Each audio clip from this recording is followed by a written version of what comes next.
OCN Volume 26, Number 6, June 6, 2026. This podcast presents the audio versions of the articles and columns in this issue of OCN in the order they appeared in the paper. For details, please refer to the articles and columns, which are posted at ocn.me. Palmer Lake Board of Trustees, May 14th, Whitmer resigns as town attorney. By James Howell and Jackie Burr-Hans. The Palmer Lake Board of Trustees, PLBOT, met on May 14th, and on May 24th, Town Attorney Kent Whitmer sent the town of Palmer Lake his resignation.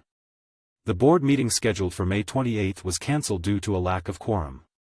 At the May 14th meeting, Trustee 8S Jerka tried but failed to terminate interim town administrator Glenn Smith. The board discussed a process to remove a town official from office. It debated whether the roles of town administrator and chief of police should remain combined. Trustee Roger Mosley accused Smith of overstepping his authority by hiring an attorney to oversee an investigation of Mosley for allegedly harassing town staff. Trustee Tony Beltran was appointed mayor pro tem. The board debated whether to pay an invoice from the town's auditor and discussed hiring SAF Abilt to provide land use and planning advice. The board passed ordinances and resolutions addressing greywater systems, water conservation, and hazard mitigation. Whitmer out after 2 months. In his resignation, Whitmer said his decision to quit was due to the strife and turmoil engulfing the town's Board of Trustees. His role as the town's attorney was negatively impacting his other clients, as well as his home life and his health, he said.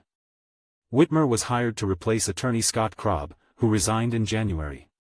The board decided to hire Whitmer after law firm Wyatt Hamilton Findlay withdrew its proposal to provide legal services to the town. In a press release responding to Whitmer's resignation, Mayor Dennis Stern said, "My concern is not limited to one resignation. My concern is the long-term damage being done to the town's ability to retain qualified professionals willing to serve Palmer Lake. Palmer Lake cannot continue down a path where public service becomes untenable for the very people working to keep this town functioning." Whitmer's resignation leaves the town unable to proceed with the 44 open legal issues that have accumulated in recent months. Attempt to fire Smith fails. At the May 14th board meeting, Jerka moved to terminate Smith as town administrator, effective immediately. Mosley seconded the motion and said he had sent Smith a list of 15 complaints. He offered Smith a chance to resign. Smith responded by asking if the board was seeking to let him go for cause, and he requested a hearing, arguing that the town's code requires a cause for dismissal and a hearing. Mosley said the discussion underway at the board meeting was a hearing. Whitmer said he read the town's code, and it requires specific charges in writing and a hearing. He added that the town ordinance references a state statute with the same requirements. Mosley refused to accept Whitmer's legal opinion, claiming it did not distinguish between elected officials and appointed officials such as Smith. Whitmer insisted the state statute referenced in Palmer Lake's code said an appointed official could be dismissed for cause, but not without written charges and a hearing. Whitmer said he did not recommend moving forward with Smith's termination at the meeting. Stern said he did not think railroading this is prudent. Smith said he was willing to answer any charges given enough time and due process. Trustee Beth Harris agreed that written charges and a hearing were required, but the statute was not clear what written charges meant. Whitmer said the charges needed to be written by the entire board, not a single trustee. Harris said she had heard many complaints about Smith's conduct from residents, but she did not want to rush the process. She pointed out that the board had been working with Whitmer to draft an ordinance to govern the removal of officials from office, and she wanted that process in place before terminating Smith. Jerka said he had concerns about possible criminal activities by Smith and did not feel comfortable with Smith continuing as town administrator. This provoked a heated response from Smith, who demanded that Jerka provide the details behind his claim. Jerka did not provide details but said he had used the word possible in his claim. Smith said there is a process for handling criminal charges, and Jerka should follow it. Jerka said he had reached out to the Colorado Attorney General and the Colorado Bureau of Investigation, CBI, about the legality of Smith hiring an attorney to oversee the investigation of Mosley for harassing town staff. Smith said he would be happy to hear from the Attorney General or the CBI. Trustee Mike Beeson said he also had heard complaints about Smith and suggested that all the trustees should pool their concerns with Smith. Resident Martha Brodzik said appointed officials like Smith did not deserve the same provisions as elected officials. She claimed, "The town has been crooked for years, we are being dragged down." Resident Darren Fike cited the legal case of Mitchell v. Town of Eaton, in which the Colorado Supreme Court held that towns have the power to discharge employees at any time without notice. Whitmer said an official could be removed by a majority vote of the board, but not without due process before the vote. Stern said he did not want to go forward with Jerka's motion to terminate Smith because he felt it was retaliatory. Trustee Tony Beltran read a letter from resident Amy Hudson commending Smith for his willingness to take on the workload of town administrator in addition to his role as chief of police. She also praised town clerk Erica Romero. Romero said, "We have to understand the process and follow the process." At this point, Mosley withdrew his second to Jerka's motion. Stern asked for another second and, hearing none, declared Jerka's motion dead. Smith asked the board if it intended to hold a hearing on his possible dismissal. Stern said the board would revisit the issue at its next meeting. Process to remove officials postponed. At a previous meeting, in light of the investigation against Mosley for harassment, the board asked Whitmer to draft an ordinance governing the removal of officials, including the removal of a trustee. At the May 14 meeting, Whitmer presented the board with his legal analysis of the issues and an outline of an ordinance. Whitmer said there were few legal precedents addressing how to remove an official. He recommended a quasi-judicial approach that would include charges written by at least 4 trustees, a hearing, a special counsel to present evidence and make arguments, a hearing officer, and an attorney, paid for by the town, to represent the official being charged. Stern suggested a workshop to review Whitmer's approach. Christy Birkland, the town's management specialist, said the process for removal affected her personally. She said the town's employee handbook guarantees the right to work free from harassment. Employees must report issues to the town administrator, who has a responsibility to investigate promptly and can discipline an employee but not an official. She cautioned against revictimizing the victim and asked, "Where is the justice? Administrative and police roles should separate." Stern said the previous town administrator, Dawn Collins, had recommended that the roles of town administrator and chief of police be temporarily conjoined when she resigned in July of 2025, and the board had agreed. He asked if the board wanted to make it illegal to combine those positions. Jerka said combining the roles should not be illegal but was not ideal. Smith agreed, saying he agreed to take on both roles, but with the expectation of holding both positions for a few months, not for a year. Stern agreed that 2 director-level positions should not be combined and pointed out that the search for a permanent town administrator stopped when the town had no legal representation following Krob's resignation. Harris suggested a workshop to discuss the issue. Labor attorney hiring sparks charge of embezzlement. Jerka said he put the hiring of attorney Linda Getches on the agenda because he didn't know who she was. Smith explained that Getches is a labor attorney whom he hired to manage the investigation of the complaints against Mosley by town staff. The investigation required an independent lawyer, Smith said. Mosley said the board did not authorize Smith to hire Getches, that Smith violated the town code, and the hiring constituted embezzlement. He demanded the contract with Getches be cancelled and redone the legal way. Smith insisted he did have the authority to hire an outside attorney to manage the investigation, and the cost did not exceed his signing authority. Whitmer told the board he had written a legal analysis of the investigation of Mosley, which concluded it is the town administrator's responsibility to investigate complaints from staff, and the town's legal defenses would be compromised if no investigation is carried out. He added that procurement policy is an exemption from pre-authorization. Mosley disregarded Whitmer's opinion, insisting Smith was not authorized to spend money or to sign a contract with Getches. Harris read a portion of the town's code requiring the board to approve contracts over $25,000 but exempting legal services. Mosley did not accept Harris's conclusions regarding the town's code. He said 26 contracts had come before the board, and only 2 had not, establishing practice, knowledge, and standing. Smith pointed out that none of those contracts involved misconduct by a board member. The board took no action following the discussion. Whitmer's opinion on the Mosley investigation can be found on the town's webpage here, https://www.townofpalmerlake.com/media/21626. Beltran to serve as mayor pro tem. The board voted unanimously to appoint trustee Tony Beltran to serve as mayor pro tem. The lack of a mayor pro tem has been discussed by the board since Stern's nomination of former trustee Tim Caves to fill the position failed in October 2025. Auditor's bill debated. Romero explained that Hinkle and Company PC had been hired to audit the town's 2024 finances for $18,000. Hinkle and Company was hired on an emergency basis when another auditor failed to meet the state's deadlines required for the 2024 audit. Hinkle and Company completed the audit on an expedited basis, and the board was happy with its work. When Jim Hinkle, managing partner at the firm, presented the audit report, Mosley had questions, and a workshop was scheduled to address them. Hinkle, Mosley, Beeson, and trustee John Marble attended the 90-minute workshop, along with town staff. Romero told the board that following the workshop, the town received an invoice from Hinkle for $2,415 for the work done to answer Mosley's questions, including the workshop.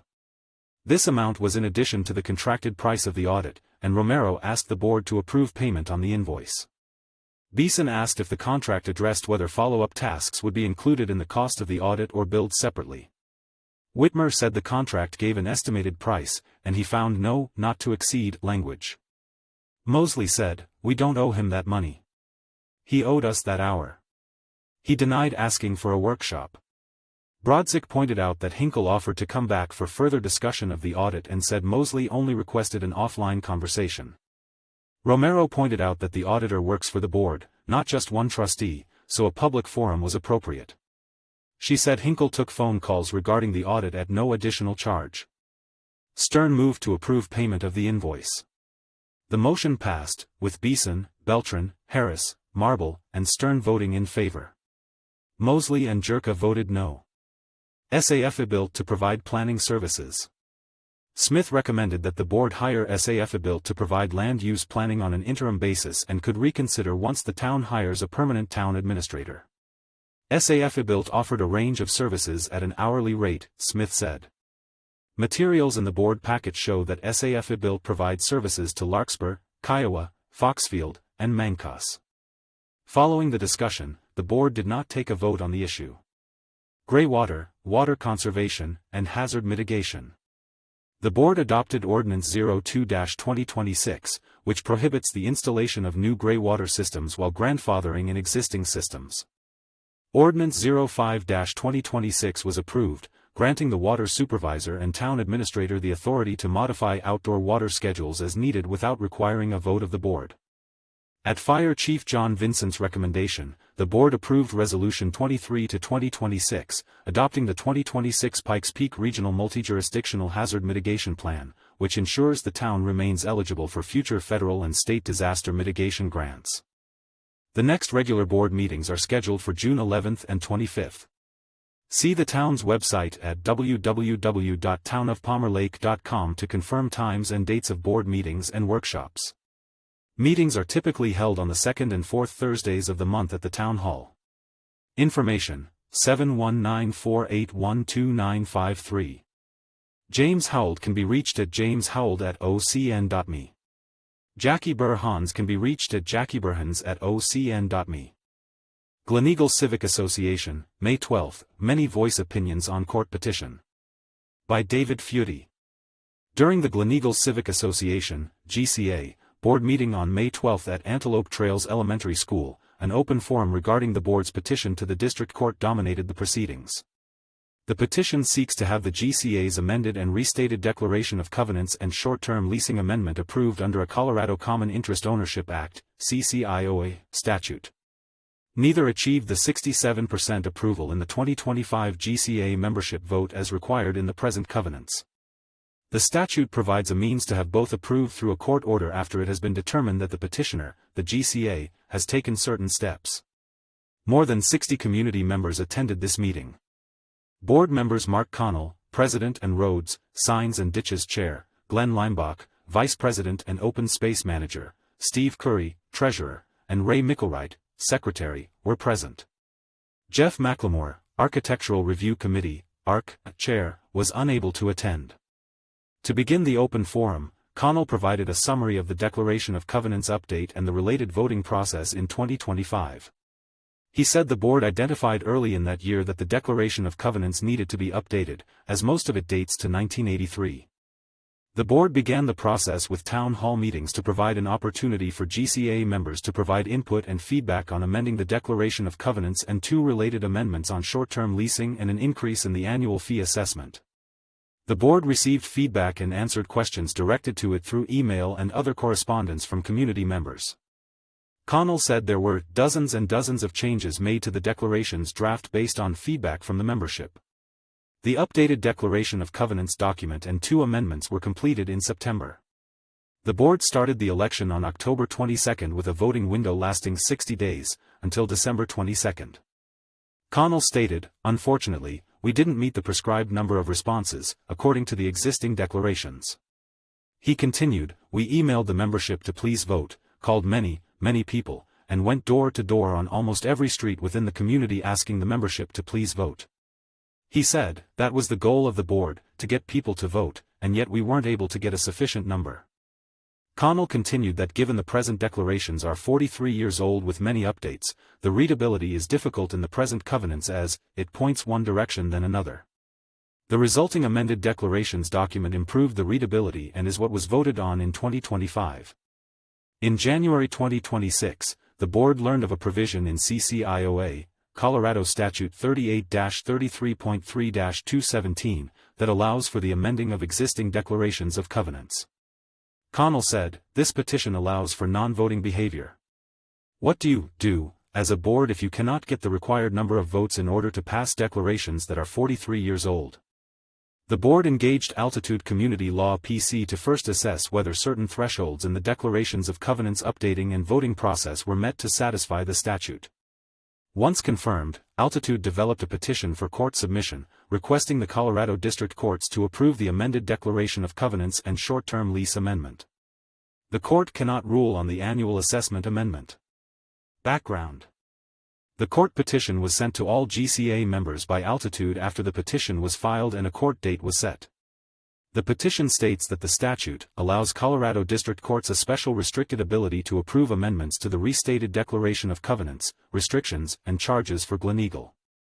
It also states that the statute allows the petitioner to apply to the district court to amend the existing declaration, by court order, after the petitioner has taken 4 steps. With the petition being filed, it is now up to a judge to determine if those steps have been met, and the declarations of covenants and short-term lease amendment can then be approved by court order if so.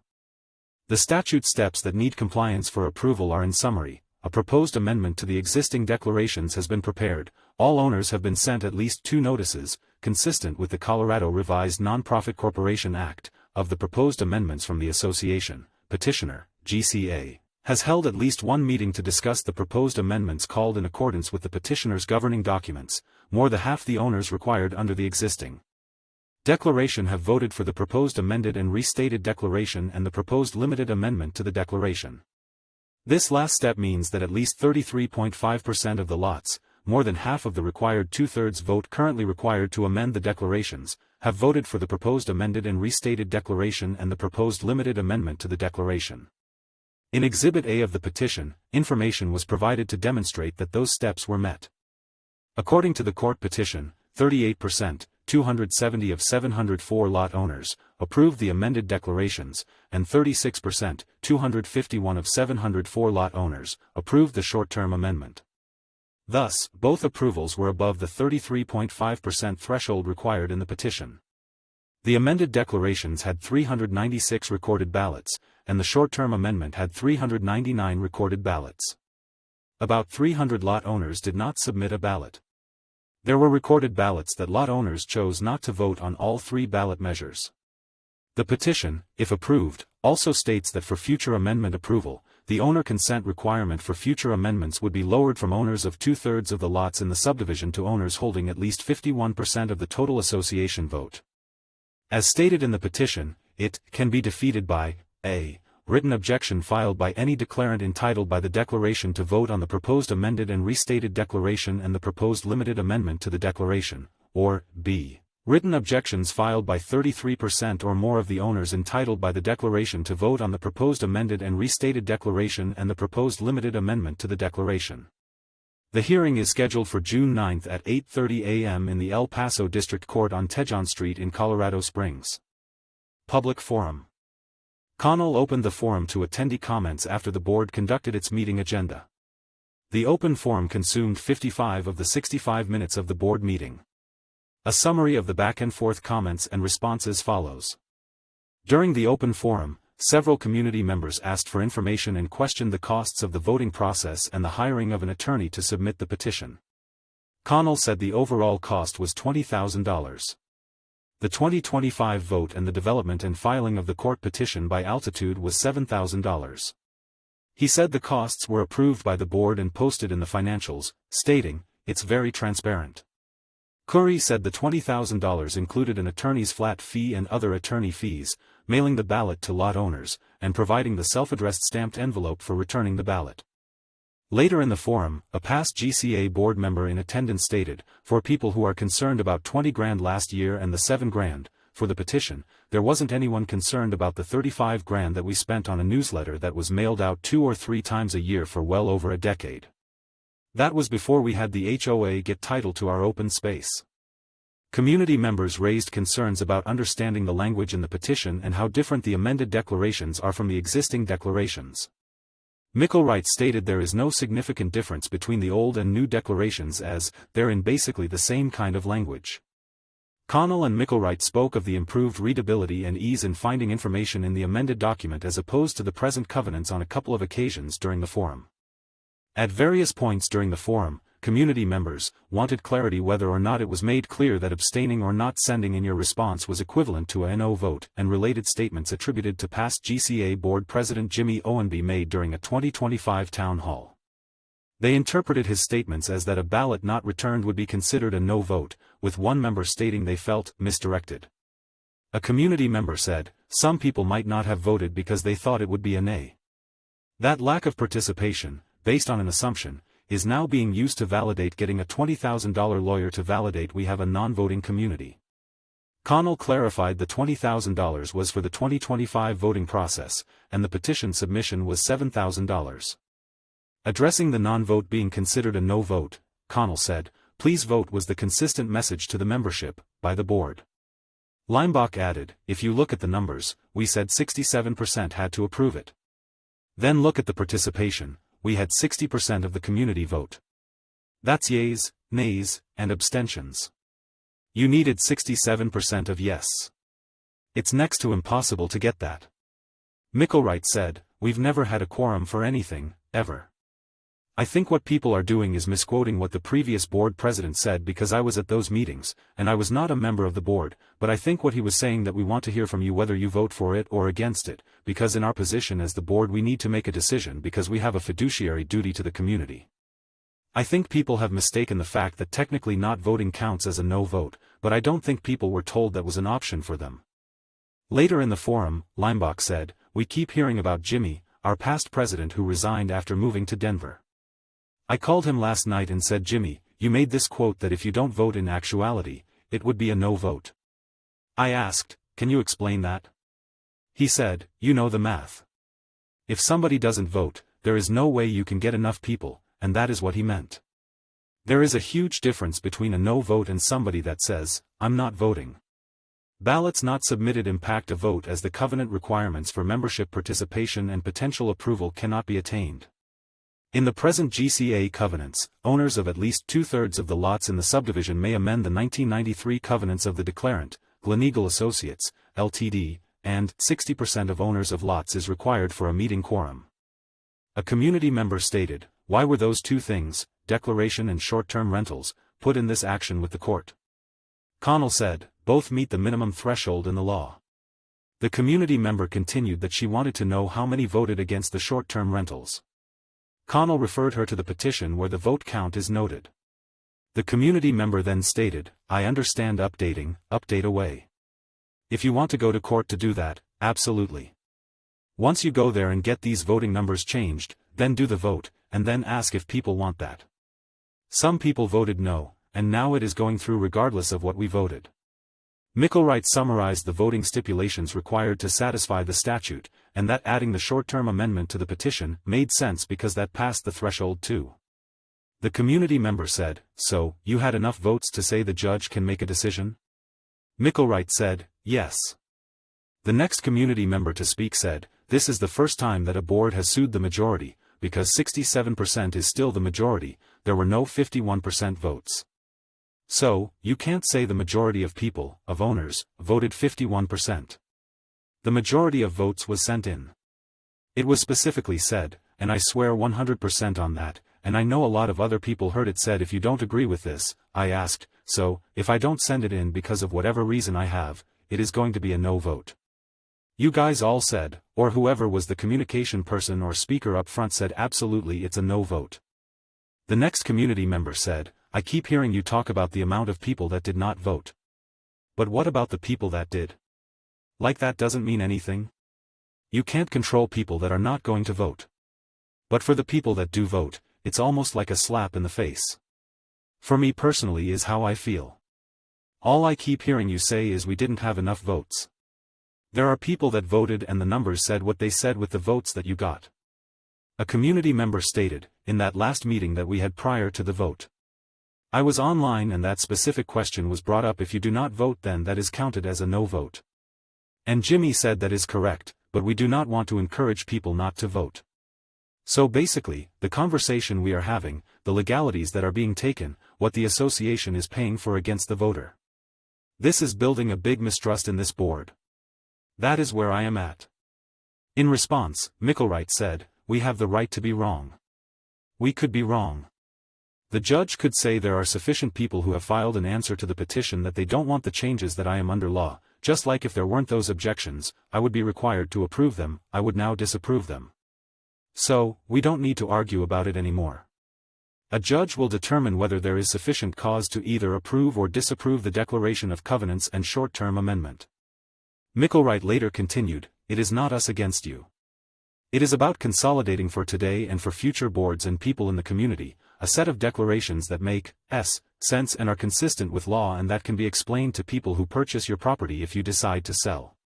Right now, the law is moving toward making full disclosure of the declarations a requirement to sell your property. I can push that burden on you, and I can tell you, when I have to go through those things and understand where they are, let alone what they say, it's a hell of a job. You are going to have to do that on your own, you are going to have to pay your realtor or lawyer to do that. We are trying to save that money for folks coming to the community and to understand the rules and regulations that are in one place. The community member stated, you are spending homeowner association funds to overthrow the vote, following the response. To a continuing follow-up concern about the board earning distrust by blowing the vote off and not having a forum, Connell said, we spent almost an entire year of meetings and making changes to the documents, is that not a demonstration of good faith? A community member stated in support of the board that, there were people that got out and voted, there were people that were part of the effort, and we were really disappointed when we couldn't make strides to go into the 21st century. She continued, I am not going to approach the subject of why someone decided not to vote because it was fully encouraged. A community member stated that they appreciated a red-line version of the changes that were posted on the website, to help follow the amended declaration changes. She said, the biggest reason I voted for this, updated declarations, is it talks about the maximum annual assessment that's ever going to be allowed being capped at $200, whereas before it wasn't capped at all. And if you looked at the covenants, the board could have just kept saying, oh, we had a fire in the open space, and we're going to assess everyone $10,000. This is huge. By doing this, capping the annual assessment, it would get us into a smaller HOA under CCIOA and a smaller grouping of rules. Relative to a possible special assessment the community member alluded to, Limbaugh said, with the present and amended covenants, you would have to get 67% of the homeowners to approve it, a special assessment. Nearly impossible. Let's say we need $100,000. Look around Gleneagle and what could possibly garner an assessment of $100,000. The stormwater system is so over-engineered and overkilled, it's unreal. What other than the open space is a huge looming liability? I don't see it. A previous GCA board member in attendance said, I served as secretary and got intimately familiar with our covenants. Our covenants need to be updated simply to get consistent with today's law, and are easier to understand. He then cited examples where the board he served on was sued and lost in court because of statements in the covenants and that the covenants contain illegal statements. He stated that he submitted changes to the board last year. A community member asked, is the most efficient way to take care of it all in one sweep, dissolve the covenants, and get rid of the HOA? The previous GCA board member responded, no, because without that, then we have nobody responsible and accountable to maintaining our open spaces, because it's not just the 90 acres that we have that used to be the golf course. It's also all the islands. It's also enforcing the covenants so that we all have neighbors that, we kind of appreciate. We have a small community, and we all agreed to the covenants when we bought our house. We all had to sign and say, we read these covenants and we agreed to them. A community member who has attended board meetings since the golf course tried to sell the driving range to repair their sprinkler system, said, I have seen the first 3 boards that were anti-open space. Non-transparent. Lie to your face in the meetings. Since then, we've had better boards. They're working at better communication. He continued that, we finally, have a board to step up and do something about it, the covenants, after 10 or 20 years. I trust this board more than any board, ever. A community member who voted for the declaration and amendments asked about the assessment and concern, had it passed, that it was an open-ended increase. Connell said, the community took on a responsibility of 90 acres of open space. Unfortunately, at the time, there was no real study of how much it would cost to take care of 90 acres. The open space has been maintained on a budget basis and with volunteers' efforts, putting in hundreds, if not thousands, of hours to build trails, to remove and update pavilions. Connell reiterated that the assessment amendment is not part of the petition. A community member asked for clarity on the short-term lease amendment. Micklewright said, the Airbnb provision is a notice provision, meaning you have to notify the board that you're in fact going to let out your property for less than 30 days and be a good steward of your tenants. Limbaugh said, we wanted the tenant and the landlord to come and say, I'm going to Airbnb my house on Gleneagle Drive. No problem. There are 2 avenues, as there are people that hate Airbnbs next door to them, then there's the guy that wants to rent his house out. I have a right to rent my house out. Okay, we've got 2 dissenting groups here. We have to make something equal. Landlord, you can rent your establishment out, but you have to be a good steward so the neighbor can sleep at night and isn't awakened at 2 in the morning with people throwing beer at each other. By registering, and if the landlord does not abide by the covenants and noise control, they get a check. If they get turned in 3 times for being a bad landlord, we will take your permit away for 6 months. And that, I think, is a pretty good compromise between them, the landlord's rights, and the neighbor's rights. Limbaugh said noise and other issues cannot be legislated with covenants because once the noise stops, the issue ceases to exist. If EPCSO, the El Paso County Sheriff's Office, is called out for a noise issue, they cannot do anything if the noise stopped before their arrival. The permit is a permission to identify who the landlord is, who to contact, and the structures being rented short-term. A community member asked, what happens when the judge gets a counter-proposal that we all got at our mailboxes? We all got a letter saying, if you don't agree with this, send a petition to the court. So, what happens with that? Micklewright said, the judge is going to look at it and say, are the numbers there for a valid objection? Then maybe he will make a decision in favor of the objection and maybe he won't, based on the quality of the objection. In board actions before the open forum, the board approved the March 18 meeting minutes. The minutes will be posted on the GCA website, www.gleneaglehoa.org. Curry provided a brief financial report and will be posting a financial summary to the GCA website. He said, we are only 2 months into the new year, as assessments were due February 1 this year. We only have 20 homeowners that have not paid their assessment yet. I think this is great improvement over years past. Still, we have 20, and we'll get those caught up by next month. Curry then discussed the property tax related to a small piece of land located behind a house on Westchester near the swale. The property was not annexed with the rest of the golf course development by the developer. Curry said, we talked about this last month. We are going to keep it under our name and just pay the $25 property tax on it once a year. E-motorcycles. Under new business, Connell brought up the e-motorcycle issue occurring on the Rayburg Open Space, RBOS, an article in the May issue of our Community News, OCN, and a board notification sent to the membership related to it. Connell said, it is a culmination and a pattern of behavior that started with some kids trespassing, and then it progressed to damaging the open space. He said, we've got evidence of the damage and have involved the El Paso County Sheriff's Office. They've received our reports and notifications, but still need probable cause. Connell then described an attack by the e-motorcyclists in the open space that occurred on Micklewright and his wife. Connell said, "Some kids basically surrounded Ray and his wife and knocked them to the ground." A report was filed with the sheriff's office. E-motorcycles are prohibited in the RBOS. Connell asked those in attendance to help identify the e-motorcyclists and suggested members call the sheriff's office non-emergency line if an incident is witnessed. He will also be contacting other associations to determine if they are experiencing a similar issue. Regarding the RBOS, Limbaugh said the stormwater system gets inspected about every 3 months, and corrective recommendations are usually suggested.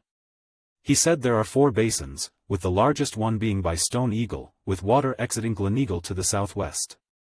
This basin generally requires the most attention. Limbaugh said he is in need of volunteers for a committee, 2 or 3 people to be volunteer coordinators. The coordinators would gather volunteers with certain expertise. He would submit open space needs to the coordinators, who would then seek volunteers to address the project. Limbaugh said the board is also seeking 2 community members to act as volunteer coordinators to restart the GCA Welcoming Committee. He said, a welcoming committee has been lacking for about a year, and to contact him if interested. The meeting concluded at 7:35 p.m. David Feudy can be reached at davefeudy@ocn.me. Monument Fire District, May 27th and 29th, Fitzgerald named new fire chief. By Gordon Reichel. The Monument Fire Department, MFD, announced on May 29th the selection of candidate Colin Fitzgerald as the new MFD chief. He brings more than 30 years of fire and emergency services experience to this role. He currently serves as chief of the Leawood, Kansas, Fire Department and has been with that organization since 2012, including service as chief since 2020. Before joining Leawood, he served with the Lenexa, Kansas, Fire Department from 2001 to 2012, advancing through positions of increasing responsibility.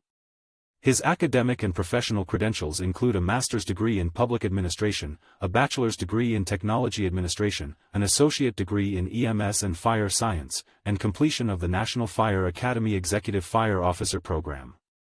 On May 27, the MFD board convened to provide updates on fire district activities. The meeting was called to order at 4:31 p.m. and adjourned at 5:50 p.m. for an executive session. Steve Phillips, newly appointed treasurer, provided a detailed review of MFD's financial performance year-to-date, with the news that MFD is on target for its effective cost management performance according to plan. Also, as required by the state, the MFD Emergency Reserve Fund for Contingency Event Support remains fully funded to carry on all operations should a disruption in state funding arise. Financial Audit. The current financial audit continues. Auditors Chris Banta and Sherry Cottrell reported on their draft findings to date, reviewing the financial records and financial performance. High praise was provided for MFD accounting practices. Strong district, clean audit, and satisfactory in all respects were the highlights of their 45-page audit assessment at this point, with the final report due at the June monthly meeting. Capital spending. This year has shown significant capital spending to both improve MFD Station 3 remodeling and Station 1 training facility planning for groundbreaking. The final architectural drawing review and Town of Monument acceptance are planned. Annual Youth Fire Camp. The MFD annual 3-day introduction to a first responder firefighter career was scheduled for May 28 to 30 at Station 1. 11 high school attendees were expected. Community fire mitigation/chipping. 7 temporary fire mitigation professional staff have been hired to support this year's project, first initiated last year and well received by the community. The team is training in area wildland fire mitigation, familiarizing themselves with MFD's unique vehicles and equipment for chipping/operations, and connecting with neighborhood ambassadors to schedule individual days and times to provide neighborhood fire safety and risk reduction actions. If you or your community is interested, contact Aaron Wood, MFD Community Risk Reduction Specialist at MFD 719-4840911. Trends in emergency calls. MFD is collecting data trends of emergency calls, ambulances, and fire vehicle dispatch for service analysis to better plan and schedule equipment and crews at times when higher risk of incident seems to occur. Specifically, the hours of 10 a.m. to 2 p.m. have higher call rates, and in April, 299 total calls for service occurred where 10 required response support to or from surrounding community fire districts under mutual aid agreements. Meetings are usually held on the fourth Wednesday of every month. The next regular meeting is scheduled for June 24 at 4:30 p.m. at Station 1, 18650 Highway 105. For Microsoft Teams virtual joining instructions, agendas, minutes, and updates, visit www.monumentfire.org or contact Director of Administration Jennifer Martin at 719-4840911. Gordon Reichel can be reached at gordonreichel@ocn.me. Black Forest Fire Rescue Protection District, May 16, Fire Mitigation Town Hall. By Judith Vaughn Ollefelt. Mitigation means to proactively make the occurrence of an event less severe, dangerous, painful, harsh, extensive, or damaging. That was the aim of the May 16 town hall meeting hosted by Black Forest Fire and Rescue District, BFFR, as it welcomed the public with wide open doors to the large fire truck bays of Station 1 on Teachout Road.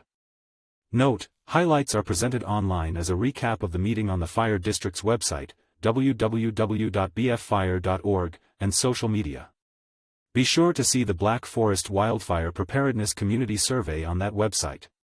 The town hall meeting featured speakers and displays with useful mitigation information to the fire district's property owner constituency on many topics, including fuel reduction and fire risk mitigation, home ignition protection and defensible space, emergency preparedness, family evacuation plans, emergency notifications, Pikes Peak Office of County Emergency Management Services, PPOEM, advice, ready, set, go evacuation readiness for people and animals, and mitigating tree kill damage from the current outbreak of mountain pine beetle, MPB.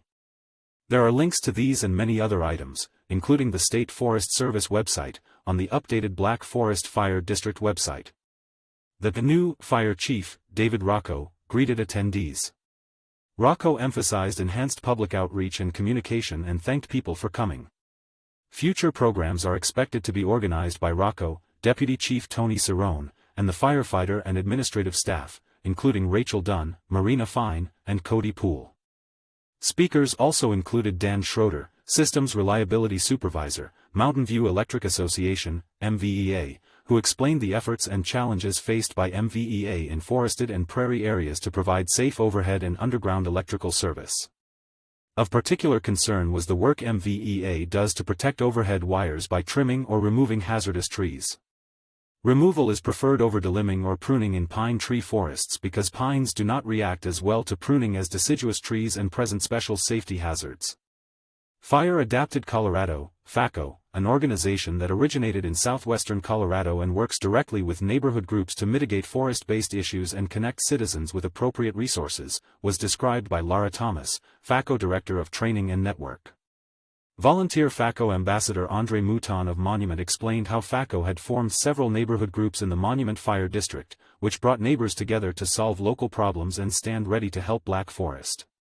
Cody Poole will be Black Forest's Fire District Ambassador for the Black Forest FACO neighborhood programs. See www.fireadaptedco.org/contact and www.fireadaptedco.org/join. Judy Vaughn Ollefelt, entomologist/ecologist and longtime resident, brought posters on the ongoing mountain pine beetle outbreak and gave an update on its extent and intensity, and what to do about it. See www.bffire.org/mountainpinebeetle. Carolyn Brown and Scott Palmer represented Black Forest/mulch program and explained the changed hours this year: Saturday, 8 a.m. to 4 p.m., Tuesday and Thursday 5 p.m. to 7:30 p.m., no Sunday hours through September 12 for /drop-off, and the continuing need for volunteers and contributions, www.bf/.org. After the presentations was a question session. Deputy Chief Tony Cerrone also gave a strong review of what Black Forest Fire District's capabilities, limitations, and procedures are for firefighting. The district always welcomes volunteers. Peak Alert program operates the digital emergency notification phone system for El Paso and Teller counties per the Everbridge app. This was previously called El Paso Teller 911.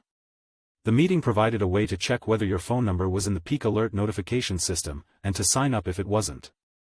CERT, the Pikes Peak Region Emergency Response Team, staffed by volunteers, had great handouts from the National Fire Protection Agency and Firewise USA, as well as insurance information.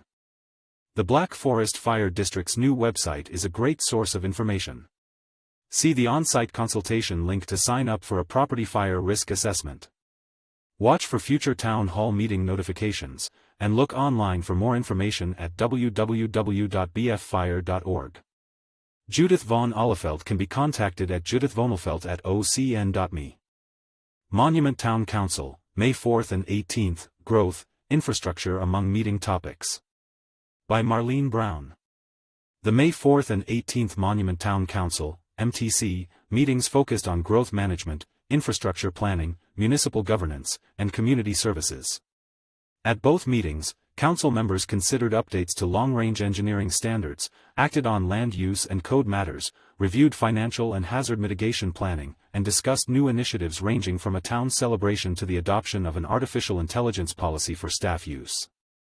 During the May 4th meeting, the council heard public input emphasizing the importance of stronger design standards that reflect monuments' natural character. The council also recognized National Police Week, honoring the service and sacrifice of law enforcement officers. A major focus of the meeting was the introduction of a draft roadway design standards manual, the town's first comprehensive update to roadway and pavement standards since 2010. Staff explained that the revised manual is intended to modernize engineering practices, create clearer expectations for future development, and strengthen the town's ability to manage construction impacts through new permit requirements for activities such as haul routes, encroachments, special transport, and excavation. Note: the draft has been posted to the town's website at www.townofm.org/document-center/view/53188/draft-2026-roadway-and-pavement-standards-RDS-manual for public viewing and comments and questions. Send comments to planning@tomgov.org by June 30th. The final version of the manual is scheduled for approval at the July 20th MTC meeting. The council also approved the final planned unit development, PUD, plan and final plat for the Alpine Buick GMC dealership at Falcon Commerce Center. Discussion centered on signage and exterior materials, with the applicant agreeing to monument signs in place of a taller pylon sign and clarifying the proposed use of architectural metal panels. Planning Commission Director Jenna Gorney explained that the items of concern to the council had been addressed and put into the final plans. In other business, the council updated Title IX of the Municipal Code to align it with the town charter and formally approved the renaming of a street off Old Denver Road to Dock Close Road. There was a ceremony on May 22 for the family and friends of Dr. Close, who was a physician and pharmacist in the early 1900s. The council adopted the Pikes Peak Regional Multi-Hazard Mitigation Plan. The adoption will preserve eligibility for Federal Emergency Management Administration grant funding. The meeting concluded with a first-quarter financial report showing a strong performance, including an increase in sales tax collections and substantial interest earnings on town investments. At the May 18 meeting, the council reviewed plans for the inaugural Monumental Birthday Bash, a family-oriented community celebration scheduled for June 4 at Limbaugh Park. The event emphasizes local entertainment, food vendors, and activities designed to mark the town's 147th birthday. The council also held a public hearing on a proposed paid parking kiosk program at Monument Lake intended to support maintenance costs. After hearing concerns from nearby residents about overflow parking in surrounding neighborhoods, residents are requesting a yearly sticker that may be purchased. Council members voted to continue these matters to a future date for additional consideration. The meeting included several significant policy and infrastructure items. The council approved the town's first formal artificial intelligence use policy, establishing guardrails for staff use of tools such as Microsoft Copilot and reinforcing the need for human review and protection of sensitive information. Members adopted the 2026 Stormwater Master Plan to guide long-term capital improvements and reduce flood risk, and they discussed a broad update to the town's water standards manual, including changes aimed at improving reliability and reducing failures in residential service lines. After moving into and returning from the executive session, no actions were taken. Regular meetings are typically held on the first and third Monday of each month at 6:30 p.m. at the Town Hall, located at 645 Beacon Light Road, Monument. If the meeting falls on a holiday, it will be held the following Tuesday. See townofmonument.org for agendas and supporting documents. Marlene Brown can be reached at marlenebrown@ocn.me. Monument Planning Commission, May 13, Planners I Data Center Limits. By Janet Sellers.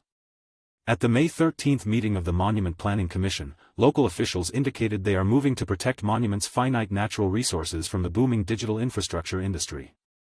The commission held a lengthy debate over how to regulate hyperscale data centers before they constrain the town's power grid and non-renewable aquifers.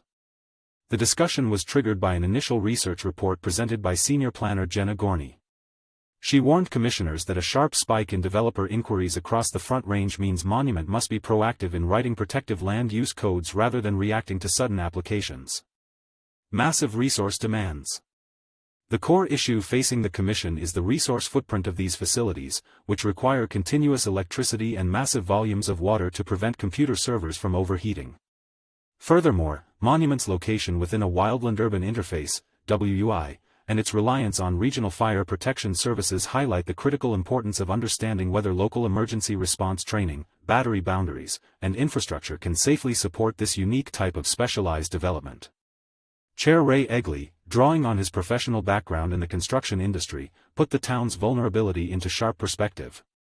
Egley noted that a single large-scale data center has the potential to consume as much power as the entire town of Monument, a scenario that would force massive, costly upgrades to local electrical substations. Commissioners also pointed to existing digital facilities near the Interquest area to the south, questioning whether Monument's current broadband and fiber optic networks could even handle such intense technical demands. Aquifers under threat. The most alarming data came from Commissioner Valerie Balmer, who presented evidence showing that standard data centers consume 300,000 gallons of water daily, while large-scale, hyperscale facilities can guzzle up to 5 million gallons every single day.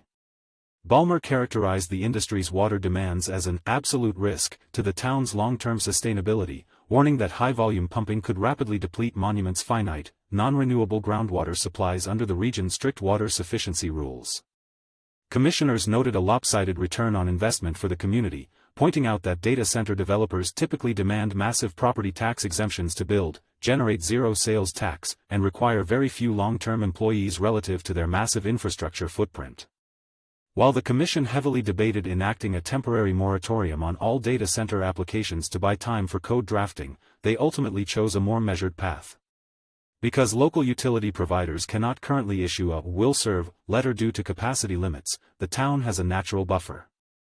The Commission reached a consensus to delay immediate code bans or moratoriums. Instead, town staff was directed to continue deep data research and look at integrating specific data center land use standards alongside the upcoming Title 18 code updates and the comprehensive plan rollout this fall. Water tank rezone approved under strict state deadlines. The Commission held a public hearing regarding the recently annexed 1.5-acre Beacon Light Road water tank site.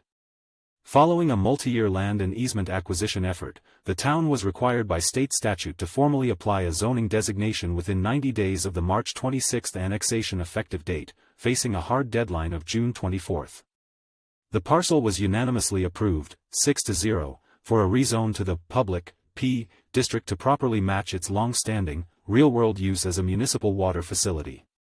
Responding to questions from Commissioner Donna Hatch, town staff clarified that while Monument has assumed ownership of that portion of the Beacon Light Road right-of-way under an active improvement agreement with El Paso County, the public zoning applies strictly to the parcel boundaries, not the road itself.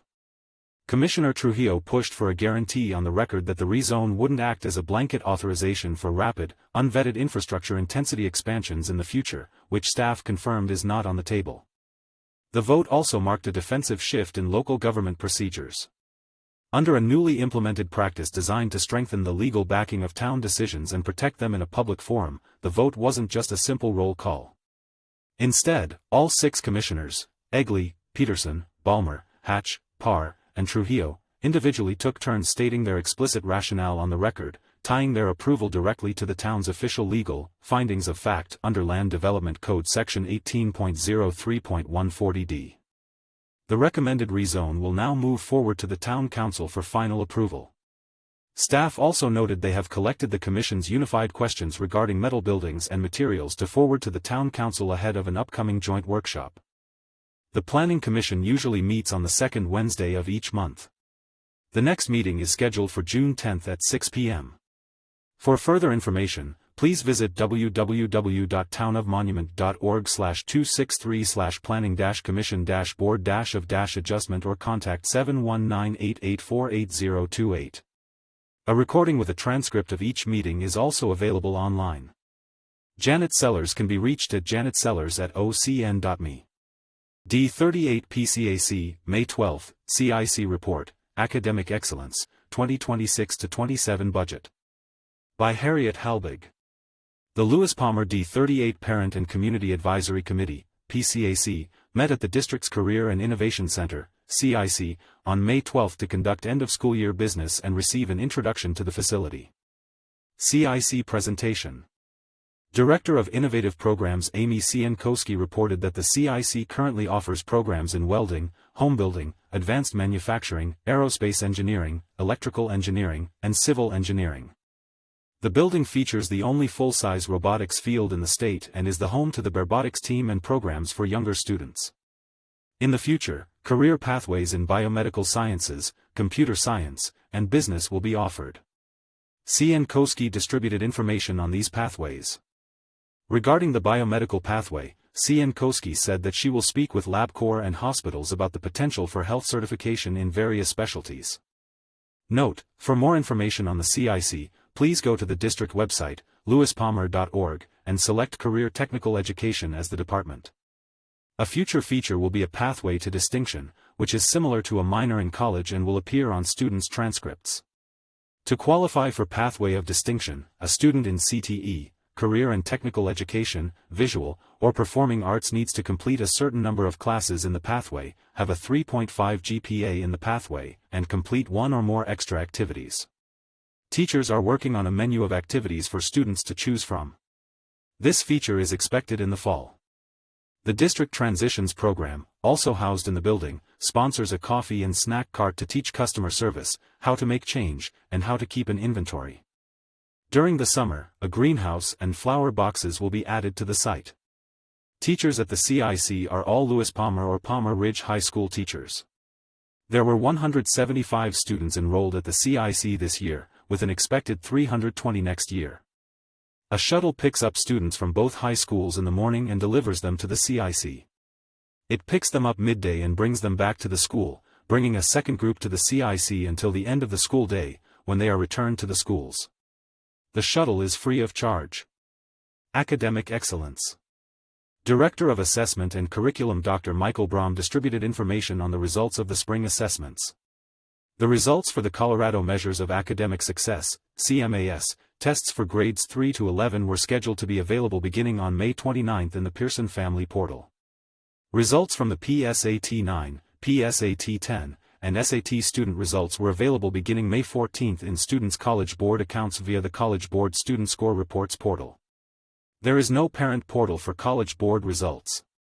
Braum said the school performance framework for 2025-26 will be available in September. This document indicates participation and scores.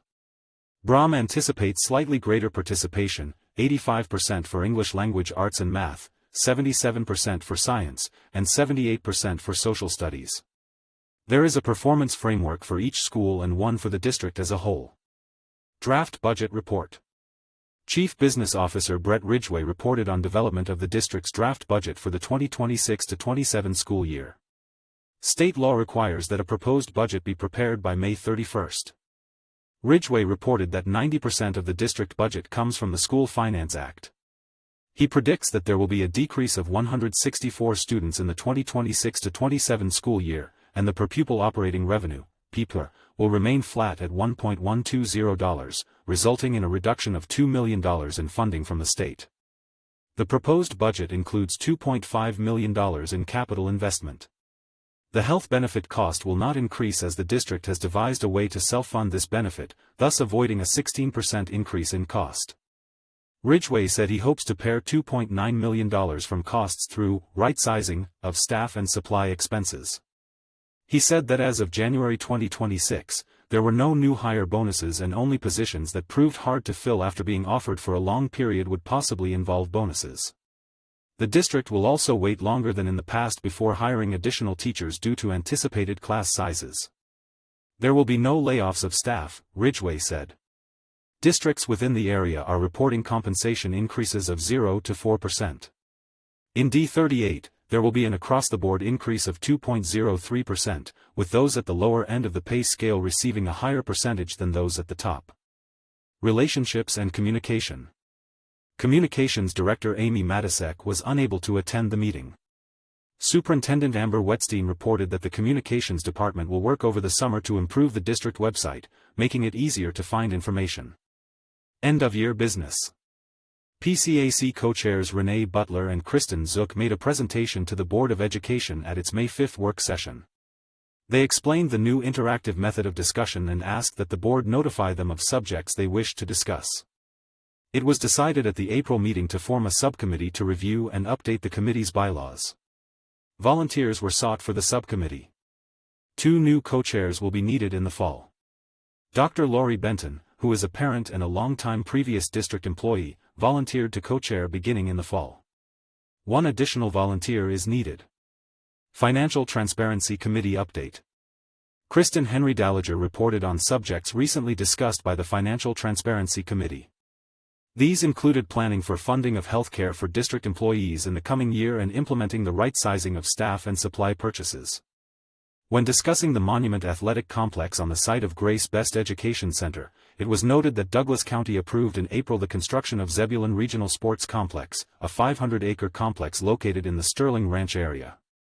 The project will offer ice rinks, basketball courts, soccer fields, and an Olympic-size pool, with operations to begin in late 2028. The committee will monitor its progress. As a comment, Renee Butler asked whether there were a more equitable way to determine transportation fees for families with multiple children. The district is required by law to provide free transportation to disabled students and those on free or reduced-cost lunch. Ridership is currently down 20%. There will not be a mill levy override committee this year. The Parent and Community Advisory Committee meets 6 times per year. Locations vary.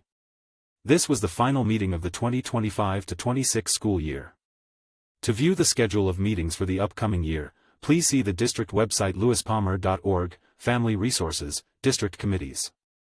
The schedule should be available by late July. Harriet Halbig may be reached at harriethalbig@ocn.me. Monument Academy School Board, May 7, bonds refinanced, board members selected. By Jackie Burr-Hans. The Monument Academy (MA) board met on May 7 to discuss refinancing its bonds, name new board members, hear the preliminary 2026-27 budget, update committee bylaws, and take board actions on the school calendar, fee increases, and third-party agreements. MA postponed its first reading of policy KFAMA public conduct on school property until its next meeting to allow for additional legal input. MA also held a special meeting on May 18 to hold an executive session on personnel issues. Bonds refinanced, supplemented by capital campaign. Finance Director Laura Poland announced that the bond refinancing had closed the morning of the meeting, and funds were confirmed at UMB Bank for MA's Series 2026 bonds, which replace both the 2014 bonds for West Campus and the 2019 bonds for East Campus.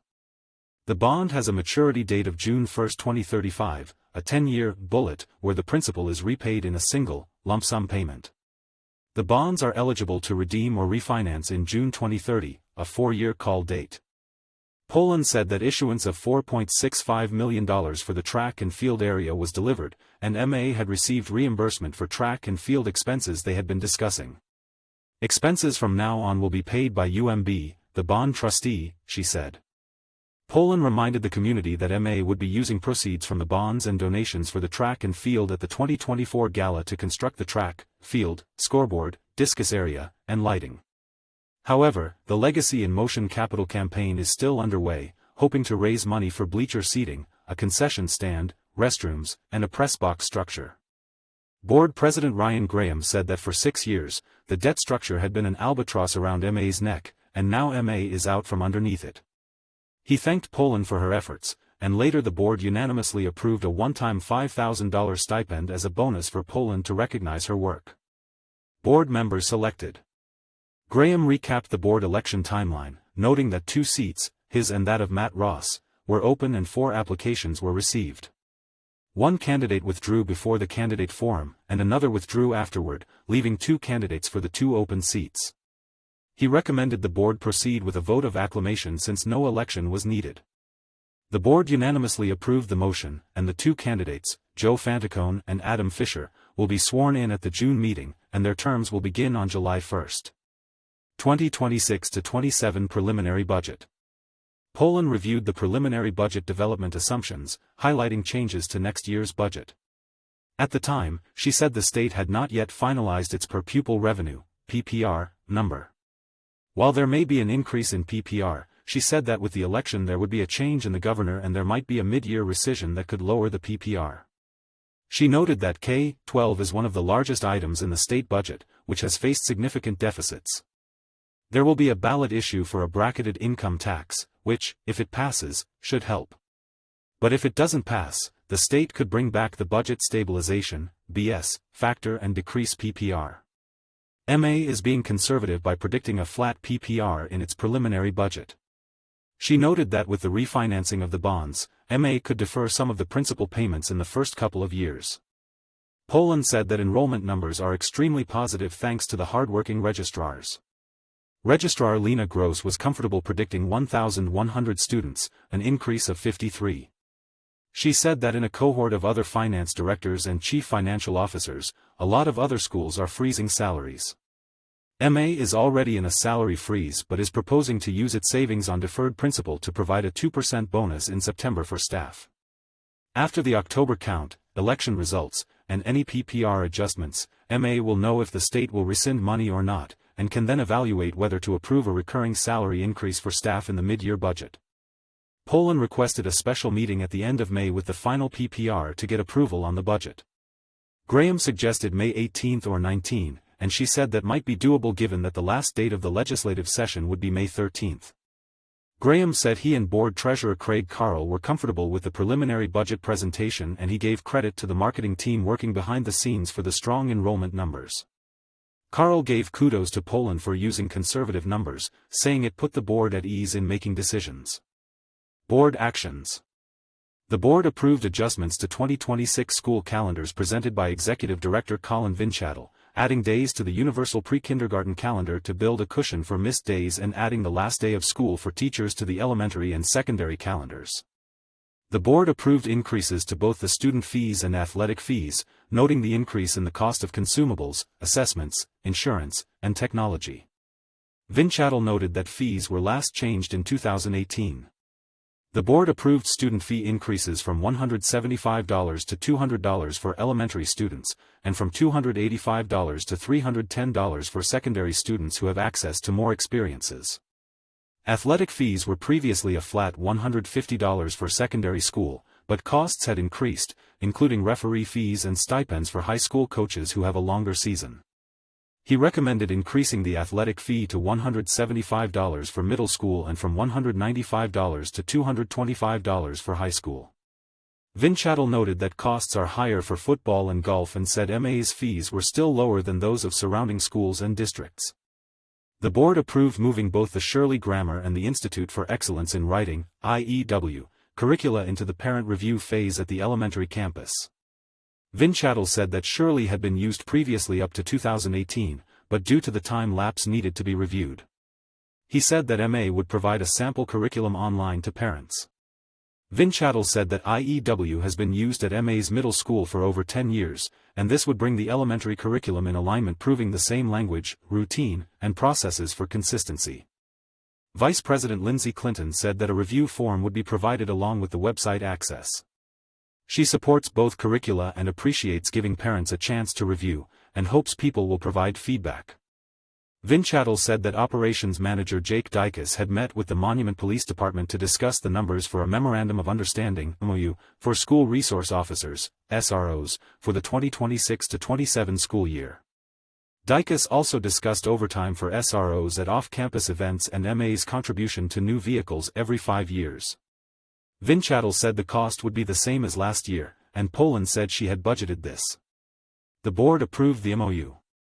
The board approved an agreement with Minga Education to run its High Performance Program, HPP, which supports high-performing students who need flexibility to accommodate the demands of elite training, travel, and competition schedules.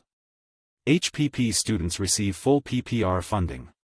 The original agreement was a fee of 10% of PPR with a projection of 25 students in the first year. Since only 15 HPP students enrolled, MA did not pay Minga any fees in the past year.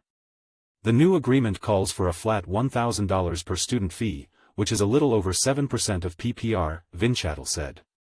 The HPP program received positive feedback from most participants, and to date he has taken on any additional duties required, so it has not impacted staff. Graham requested that the board approve another year of financial services by Interim Chief Financial Officer Glenn Gustafson.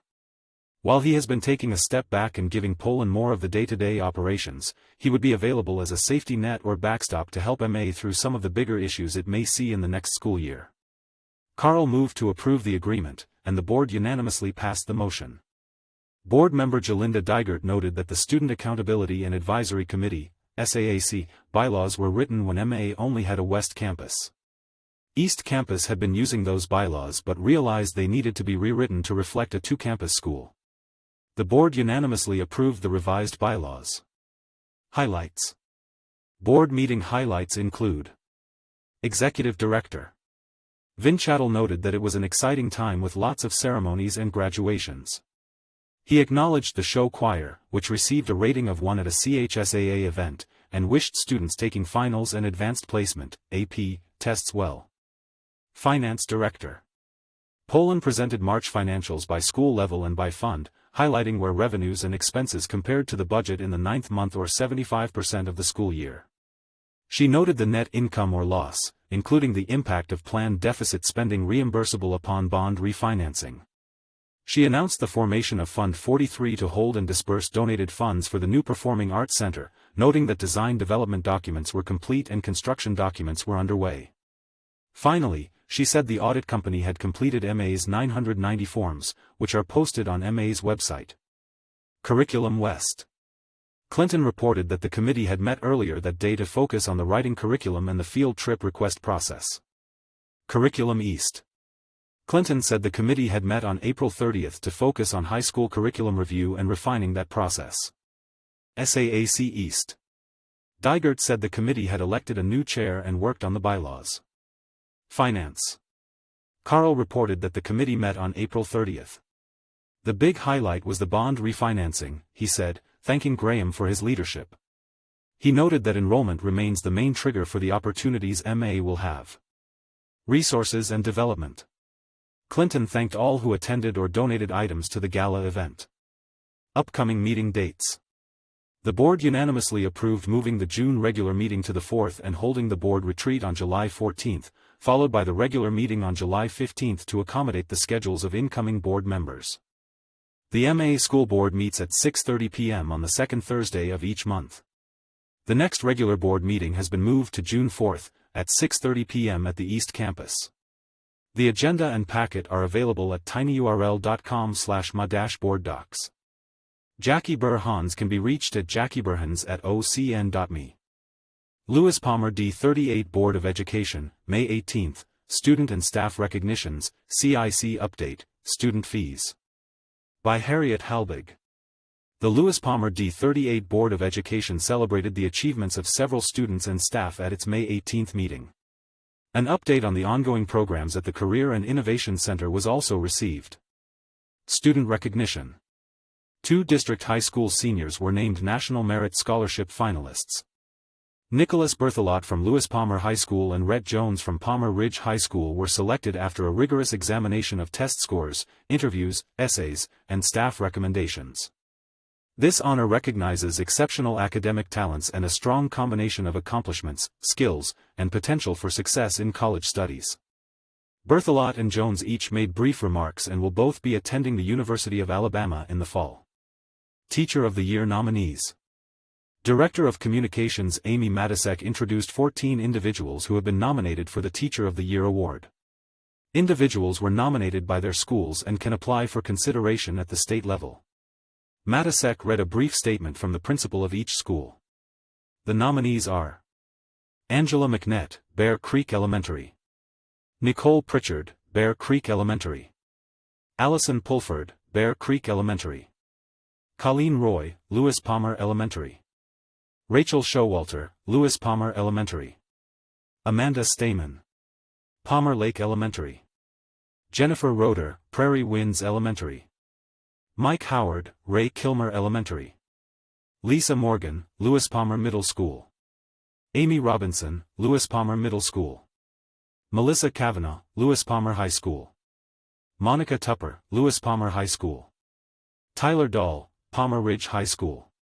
Brady Hanson, Palmer Ridge High School.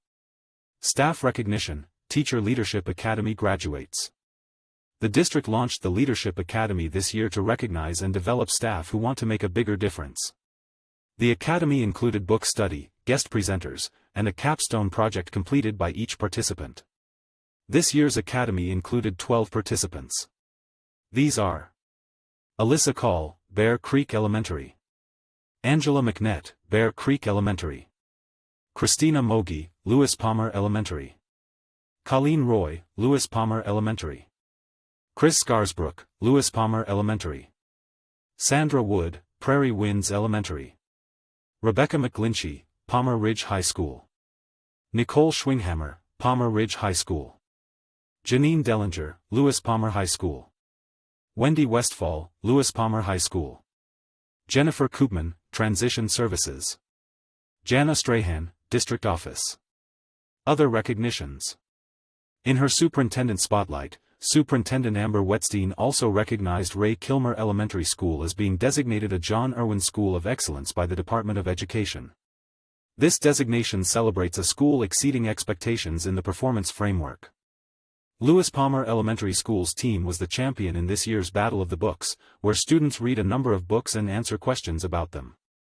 Several track and field champions were also recognized, as were student achievements in the performing and visual arts. Note, for details, please see Board Docs under the Board of Education tab on the district website, lewpalmer.org. Choose the meeting date, select View the Agenda, and click on the item you wish to view. Career and Innovation Center Update. Director of Innovative Programs Amy Ciankowski reported on the inaugural year of the Career and Innovation Center, CIC, and plans for the future. This first year saw 175 student participants in 10 course sections. The Barbotics Robotics team is also housed in the CIC, which features the only full-size robotics field in the state. The Transitions program is also housed in the CIC until a permanent home can be determined. The Transitions students founded a coffee and snack cart called Common Grounds, which will help them learn to make change, manage inventory supplies, and offer good customer service. In celebration of this service, engineering students offer Waffle Fridays for Transitions students. In the 2026-27 school year, it is forecast that there will be 320 students in 14 sections in pathways including aerospace, electrical engineering/advanced manufacturing, welding, home build, construction 2, civil engineering/architecture, engineering design/development, and robotics engineering. Visitors to the center this year included Representative Jeff Crank, Attorney General Phil Weiser, and several special events, including a meeting of Regional Career and Technology Education Directors, a Regional Superintendent meeting, a Kiwanis meeting, and the meeting with Tri-Lakes faith leaders. Ciankowski also spoke of programs during the summer and late spring and the addition of new pathways, including computer science, healthcare, and exercise science, now offered at Palmer Ridge High School. Ciankowski enumerated grants that are in progress and the Enterprise Zone tax credit offered to those who contribute to the center's development. Note, to view Ciankowski's presentation, please see Board Docs. Board President Ron Schwartz asked for further information about how the CIC is seeking partnerships, how we know if we are providing training that is needed in the industry, and whether we determine what partners need from us when we first contact them. Superintendent Wetstein praised Ciankowski for her efforts in opening the CIC in such a short period of time and developing new programs. Policy discussions. The board approved several policy revisions in the areas of staff leave, public conduct on district property, sexual harassment, student dress code, and student health services. This was the second reading of these policies. To view them, please see Board Docs. Curriculum approval. The board voted to approve materials for English language arts in grades 6 to 8 and grades 9 to 10. Financial planning. Chief Business Officer Brett Ridgway spoke briefly about the development of the proposed budget for the 2026-27 school year. He said that the proposed budget must be completed by May 31st and a final budget must be submitted to the state by June 30th. Ridgway explained the various documents, pointing out that one area that will need further definition is the offer of a self-funded health program, which will help avoid an otherwise 16% increase in healthcare costs. Student fees approved. Ridgway presented recommendations for student fees in the 2026-27 school year. Both academic and non-academic fees were presented. Note: to view this document, please see Board Docs. Board Treasurer Todd Brown commented that these decisions are not easy and that he himself is paying fees for his children in the district. Superintendent Goals. The board met before the regular meeting to discuss goals for the next year with Superintendent Wetstein. Note: to view the list of goals, please see Board Docs. The board approved the goals. Future meetings. Schwartz reminded the board that the June meeting will be on June 22 rather than June 15. The Lewis Palmer D38 Board of Education usually meets in the Bauman Learning Center, 146 Jefferson Street, at 6 p.m. on the third Monday of each month except July.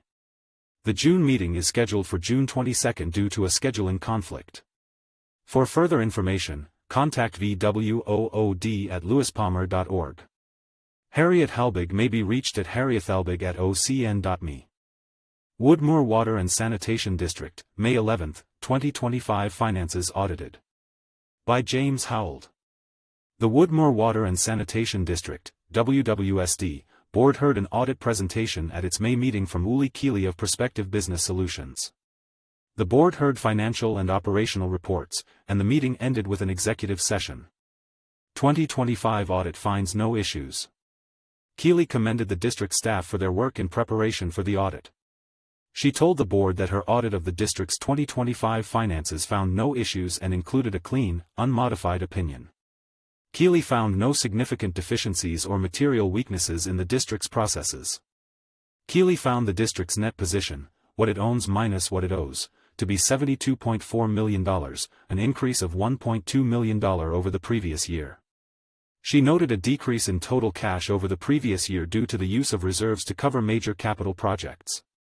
In terms of capital assets, Keeley said construction that was in progress was now completed, and the board should expect to see depreciation expense increase as a result. The district has $9.7 million in bond debt, scheduled to be repaid by 2031. Leaving aside the district's use of reserve funds, Keeley found actual revenue was $2.4 million less than estimated, because of lower than expected water use and tap fees. Keeley said revenue was $1.8 million greater than expenses. Financial and operational reports. In his financial report, Board Treasurer Dana Franzen reviewed finances through the end of March and said that reserves have risen. Water revenue and tap fees are ahead of schedule, and March showed a profit of $1 million. Operations Superintendent Dan LaFontaine said Chilcot Ditch began delivering water to partners.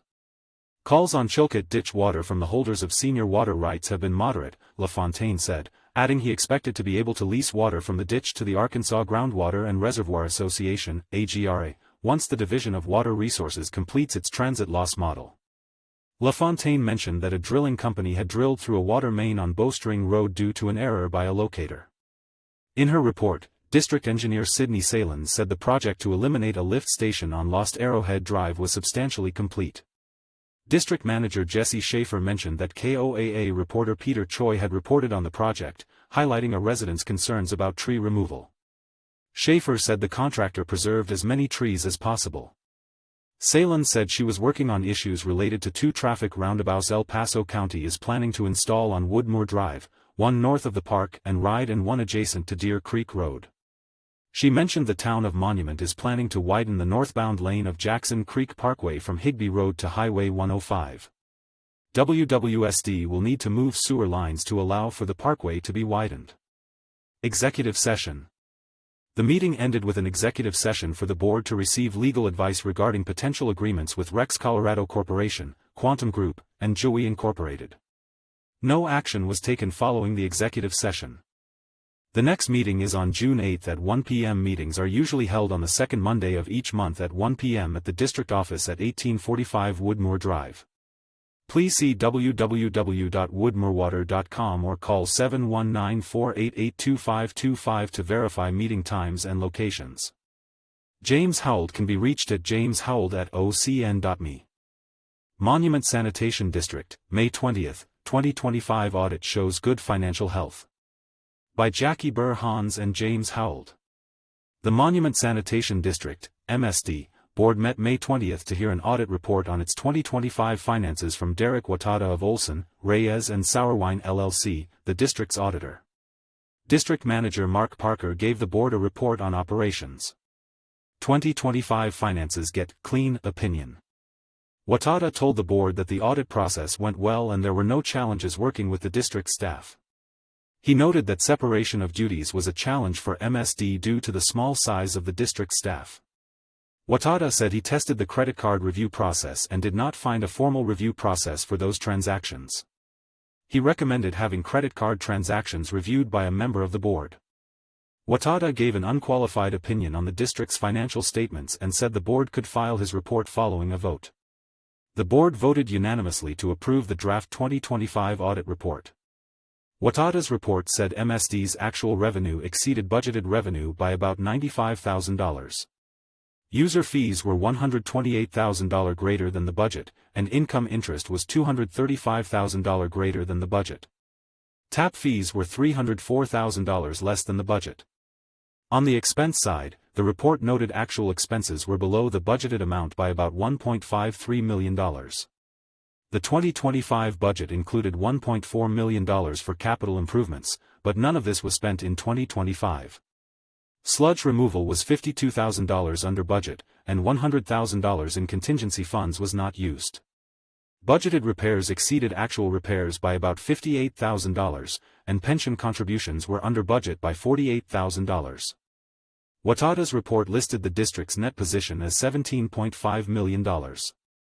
Manager's report. Parker told the board he was continuing to meet with El Paso County regarding the work being done on Beacon Light Road. He said he was attending Board of County Commissioners meetings to stay on top of developments in the north end of MSD's service area. He anticipated requests to include properties on Raspberry Lane and Washington Street in the district's service area. Monument Sanitation District meetings are held at 9 a.m. on the third Wednesday of the month in the district conference room at 132nd Street, Monument.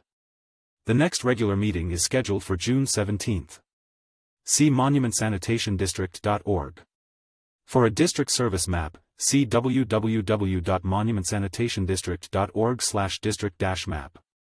For information, 719-481-4886. Jackie Burr-Hans can be reached at jackieburhans@ocn.me.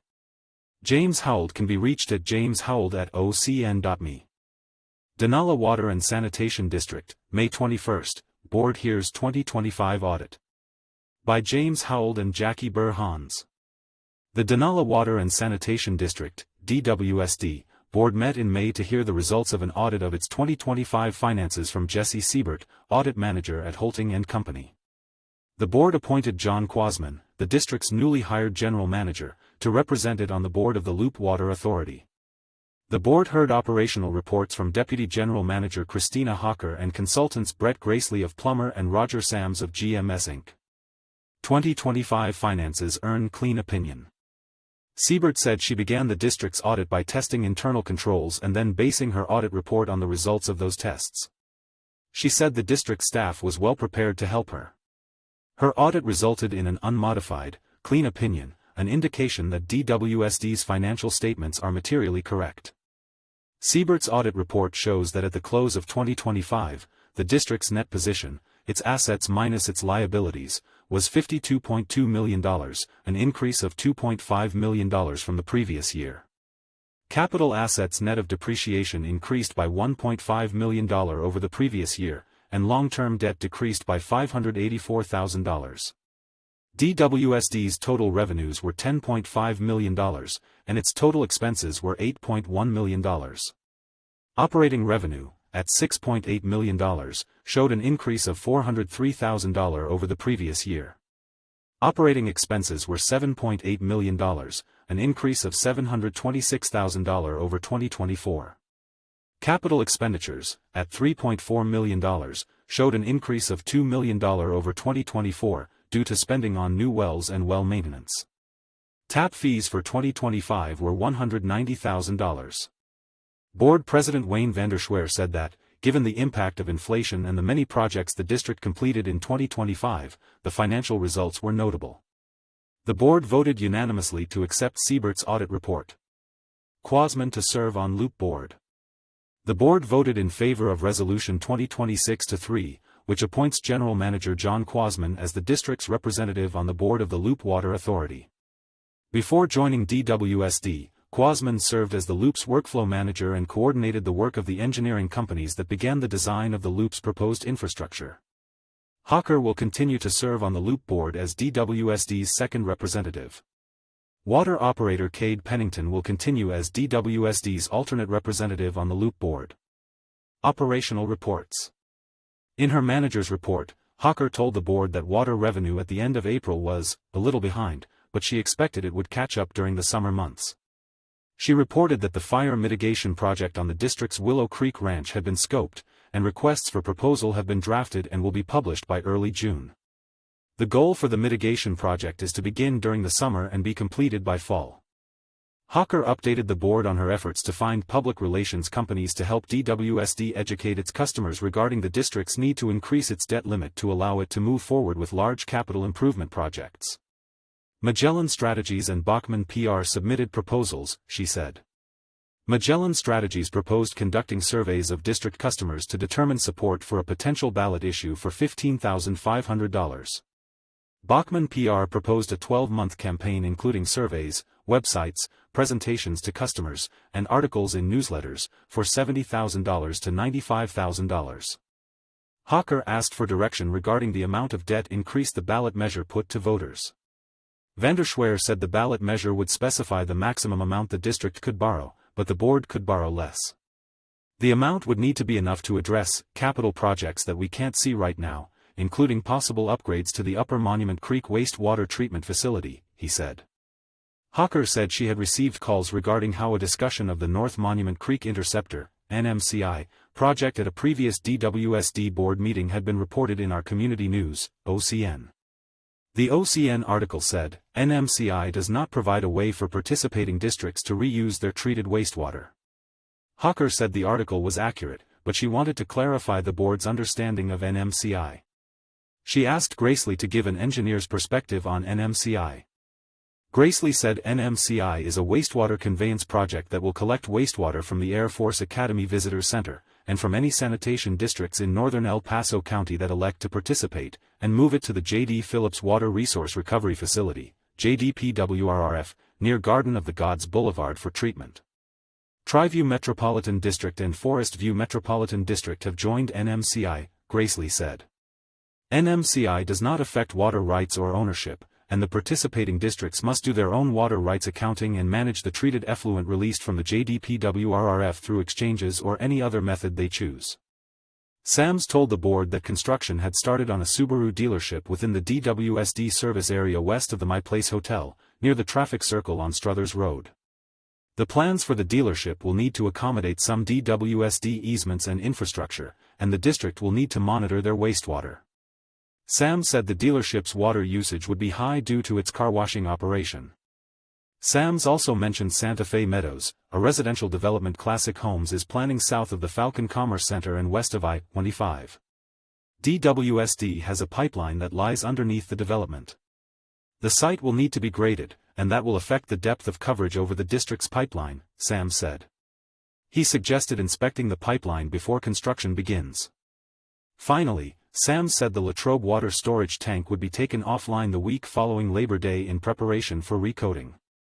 The next board meeting is on Thursday, June 18, at 1:30 p.m. Generally, board meetings are held on the third Thursday of the month at 1:30 p.m. and include online access. Call 719-488-3603 or access www.donalawater.org to receive up-to-date meeting information. The district office is located at 15850 Holbein Drive, Colorado Springs. James Howell can be reached at jameshowell@ocn.me. Jackie Burr Hans can be reached at jackieburhans@ocn.me. El Paso County Regional Loop Water Authority, May 12 and 21, Executive Director appointed. By James Howell.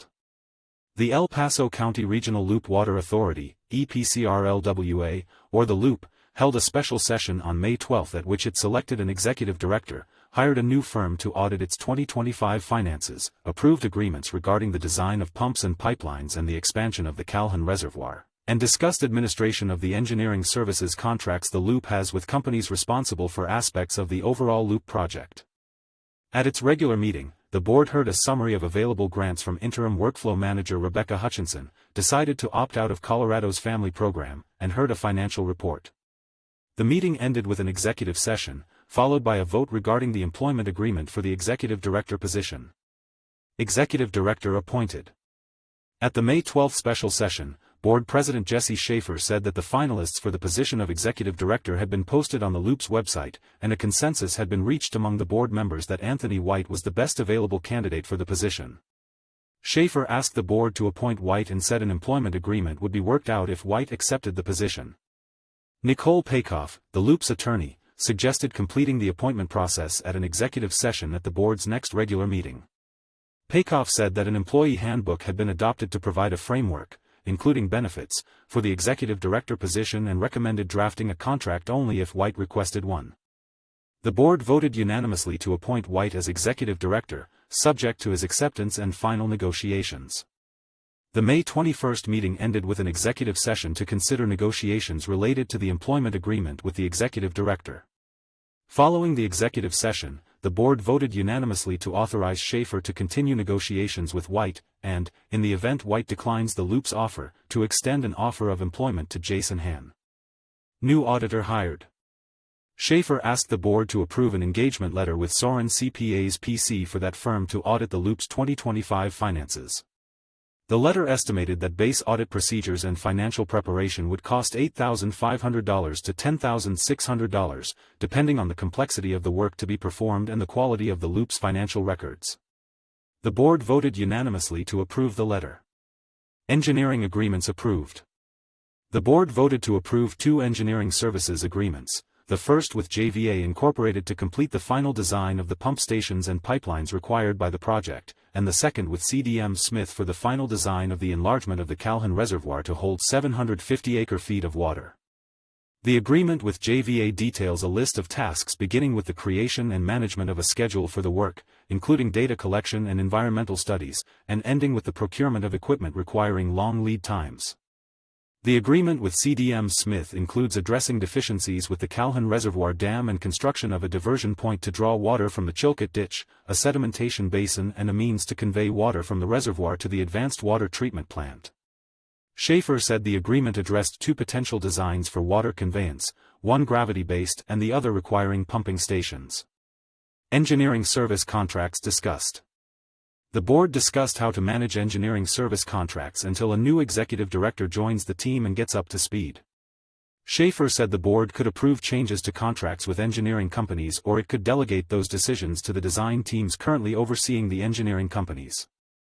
The design teams are made up of subsets of the Loop's board members, each team focused on a major component of the Loop project. Director Christina Hawker argued the board should oversee contract changes until White can take over. Director Dan LaFontaine suggested the design teams could make contract changes up to a $25,000 limit, above which amount decisions would go to the board. The board voted to authorize the design teams to approve change orders costing less than $25,000 in total, to make any changes to the scope of contracts that do not affect price, and to approve schedule changes of less than 90 days. Hutchinson agreed to log all contract changes. Board reviews grants. Hutchinson presented 3 grants and a loan for the board to consider. A grant from the Bureau of Reclamation, with a maximum of $30 million. A grant from the Federal Emergency Management Agency, with a maximum of $20 million. A grant from the Colorado Water Plan Act, with a maximum of $1 million. A loan through the Water Infrastructure Finance Act, which could cover up to 80% of the project cost. Hutchinson said that all the grants were competitive and required some amount of matching funds. National Environmental Policy Act compliance was also required, she said. John Quasman, who recently accepted a position as the general manager of the Donala Water and Sanitation District, a participant in the loop, mentioned an emerging contaminant grant, available through the state of Colorado, which might be available due to the presence of per- and polyfluoroalkyl chemicals, PFAS, in Fountain Creek. That grant provides up to $10 million per year for 3 years, Quasman said. Board opts out of Family Act. In determining the benefits offered to the executive director, who will be the loop's only employee, the board was required to decide whether to participate in Colorado's Family and Medical Leave Insurance, FAMLY, program. FAMLY is a state-run paid leave program that provides workers with income replacement when they need time off for qualifying family or medical reasons, funded through payroll premiums split between employee and employer. The board voted not to participate in the program. Financial report.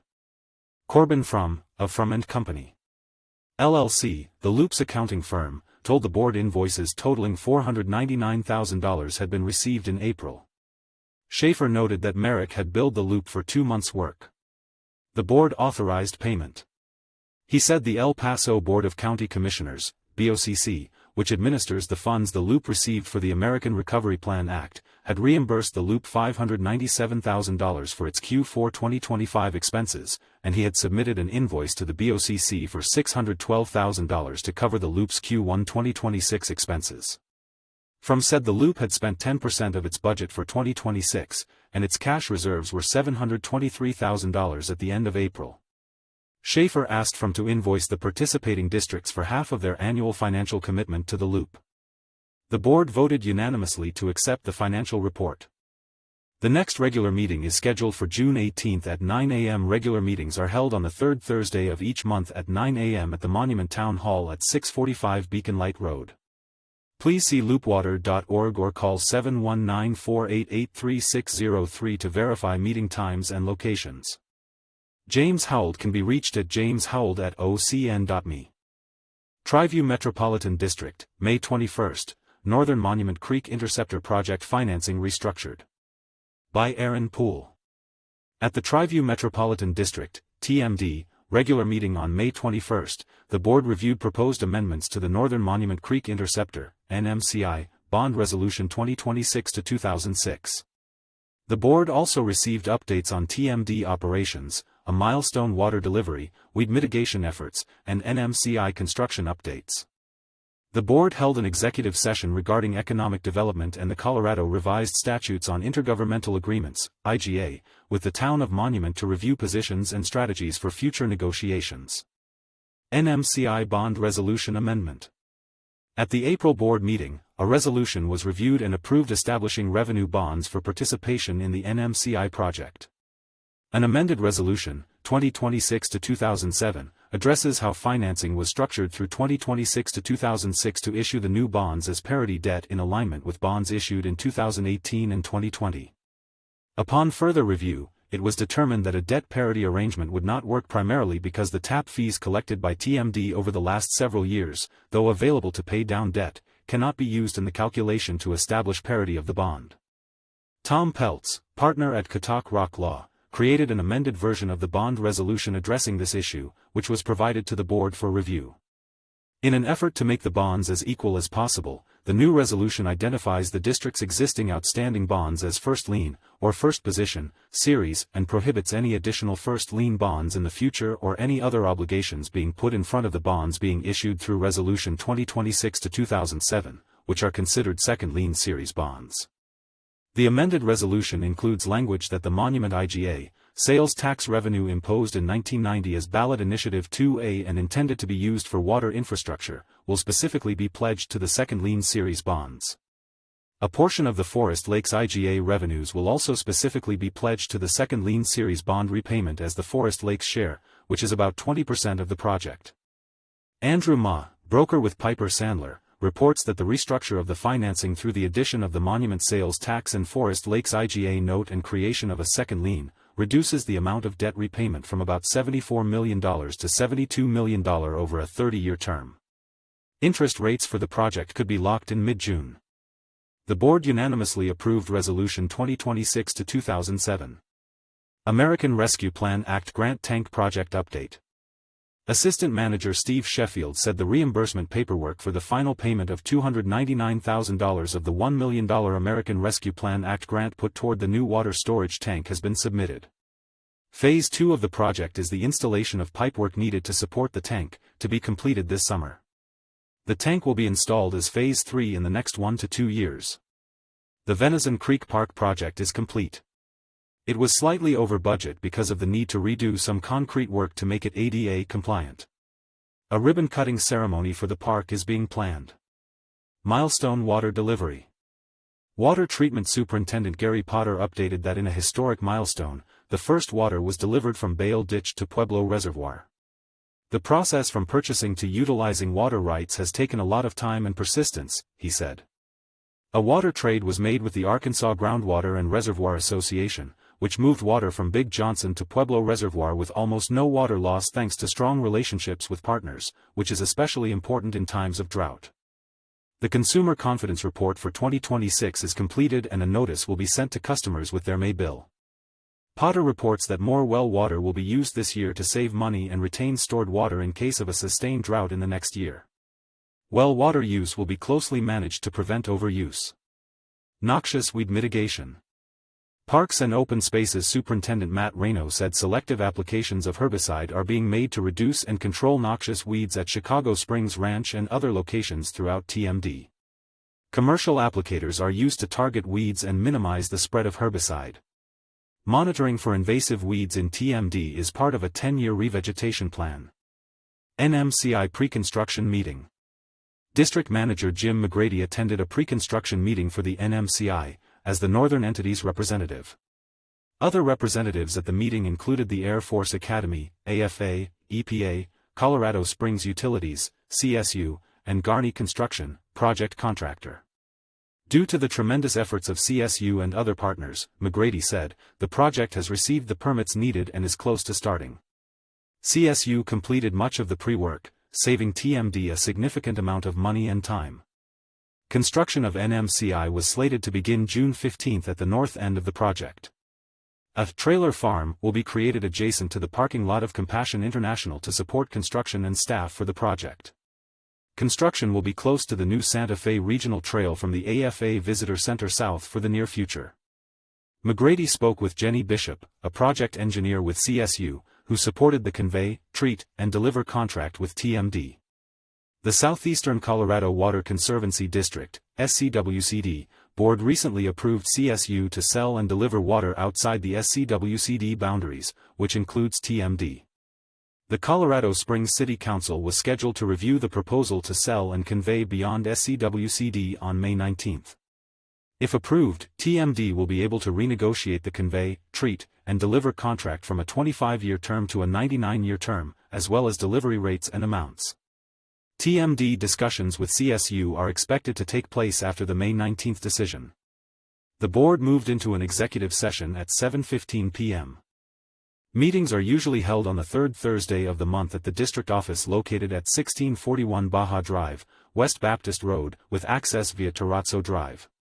The next regular board meeting is scheduled for June 18 at 5:30 p.m.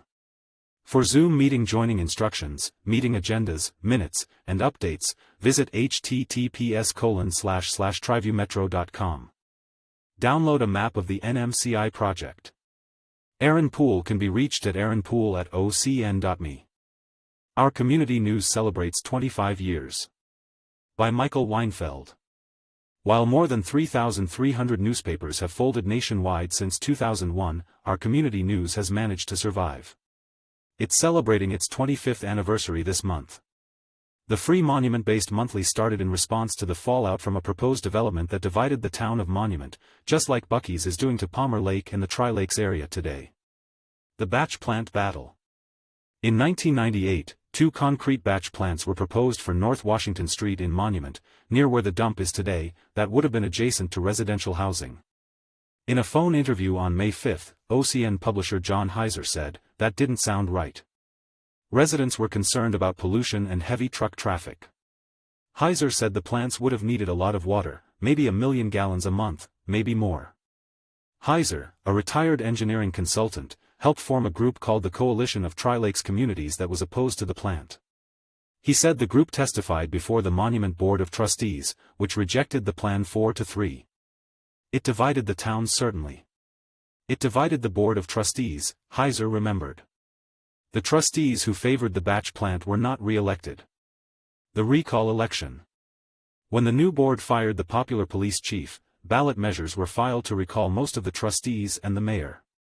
The Tri-Lakes Tribune, which Heiser said was the local paper in town, was running editorials in favor of the recall. Heiser and others sent letters to the editor opposing the move. Although Heiser's letter was run, other opponents of the recalls reported that the paper refused to run their letters. The opposition group tried to place ads in the paper, but they were rejected. It was a real problem if you couldn't get your message out in the Trib, Heiser said. The opponents of the recalls even entertained the possibility of buying the Tribune, but that didn't pan out. Heiser said, "We got the notion that we ought to be able to start a paper, like a weekly community paper in competition with the Trib. How hard can it be to start a newspaper?" The group of about 16 people started small with a newsletter that came out every couple of weeks. The first name for the newsletter they came up with was just The Facts, but that didn't stick. Other names proposed were the Tri-Lakes Record and the Tri-Lakes Herald. They finally decided on Our Community, which was used in the first issue. By the second edition, it became Our Community News. The newsletter contained 4 to 6 pages on 8.5 by 11-inch paper that was printed by Tri-Lakes Printing and sent via first-class mail to 1,500 registered voters in Monument. The group wound up sending 7 issues. Costs were covered by donations. The whole point of the newsletter really was to get out the message opposing the recall, Heiser said. The first issue came out in June 2001. The entire front page reprinted Heiser's letter opposing the recall. Inside, there was an article on a hearing held about the validity of the signatures on the recall petitions, as well as details on Monument's 4th of July celebration, a calendar of upcoming events, and a mission statement that said the newsletter promised to bring you facts, issues, and viewpoints all too often ignored or suppressed by the local one-sided media. 6 issues of the newsletter were published before the recall election, and 1 was published after the election. The election result was that the mayor and all but one of the trustees were recalled from office. Now what do we do? This wasn't the first time Heiser had been an activist. When I was in LA, he recalled, I was involved in some of the community activism there regarding new subdivisions that were proposed on areas people thought were going to be open space. I learned a lot of lessons from that. Journalism classes in junior high also helped. That was kind of fun, he said, I enjoyed that. Once the final issue of the newsletter went out, we had a meeting where we said okay, now what do we do? We had not very many dollars left from the donations. They figured they'd have to sell ads to cover their costs. They got advice on how to put out a newspaper from the people behind the Gleneagle Civic Association's quarterly newsletter, The Eagle's View, that was printed on newsprint and distributed door to door by volunteers. That was very helpful, said Heiser. A newspaper is born. The first newspaper edition of the OCN came out in November 2001. It was 8 pages long. 4,000 copies were printed by signature offset in Colorado Springs and delivered door to door. By December, 8,000 copies of a 16-page paper were delivered, all by volunteers. I brought them home in the back of my car, Heiser explained. We had people going door to door, some of whom were on bicycles, and some were just walking door to door, some were driving around. Many houses had newspaper tubes for the Denver Post and the Gazette next to their mailboxes, so some copies of the OCN were put in there. Other copies were tossed on driveways. The most common problem was the copies would sometimes get wet, so we bought a whole slew of red plastic bags and put the paper in them. Wind was also a problem, so many of the issues were held down with rocks.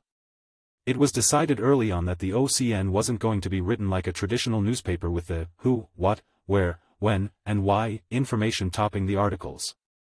It came out of our experience with the Trib, how every article in the Trib reflected the publisher's bias. We were recruiting volunteers who may have no journalistic experience. So, reporters were told to stick with what was discussed and what was decided. If you just get down those 2 things, then that will help people who didn't attend the meeting, Heiser explained. From the beginning, it was an all-volunteer operation. There was no money to pay salaries. To save expenses, we're not going to get an office. Everybody will work from home, use our own computer equipment. We went to saturation mailing and using the post office. That helped a lot getting the paper into the mailboxes. That was in May 2003. Circulation increased to 10,000 papers, and within 5 years, it increased to 13,000. Today, about 22,000 OCN papers are printed by the Denver Post each month. Behind the scenes. Publishing the paper is a nearly full-time job for the retired Heiser. He spends an average of about 4 hours a day on the paper. Every day. 7 days a week, with some breaks a few times a year when there are 5 weeks between issues. He uses that time to catch up on accounting work. Once the paper is put to bed, Heiser starts working on the next issue virtually immediately. He might get a couple of days off.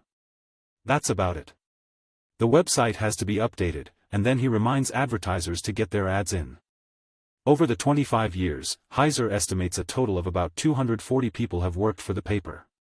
At any time, there are typically 40 to 50 volunteers reporting on meetings, writing columns, taking photos at local events, contacting potential advertisers, bookkeeping, delivering stacks, preparing the mailings, updating the website, and all the myriad other tasks required to keep the community informed. Even though they're called volunteers, they do get a small stipend every 6 months that's determined by how much money from ad sales is left over after expenses. It doesn't come close to compensation for the efforts people put in. It's just a way to say thanks. Serving the community's needs. Heiser said he's gratified by the fact that the OCN has survived where so many other papers have folded. It's been a long road. I remember how excited I got the first time I was in a meeting, I think it was the Monument Board of Trustees, and somebody came in and they held up a copy of the OCN, and they said, "It's right here in the paper." That was the first time we were the paper. That was pretty nifty.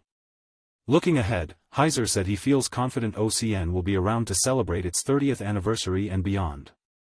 As long as people keep coming forward to volunteer, there's a good chance we can keep this going for a good long time. After all, there's always going to be a need to know what's going on in the Tri-Lakes area, and as Heiser said, if you want to have information, the OCN's the best place to get it. Michael Weinfeld can be contacted at editor@ocn.me.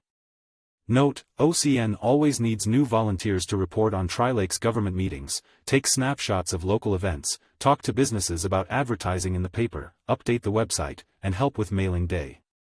We will train you. Contact John Heiser at 719-488-3455 or johnheiser@ocn.me to find out more. How OCN Gets to Your Home. By Michael Weinfeld.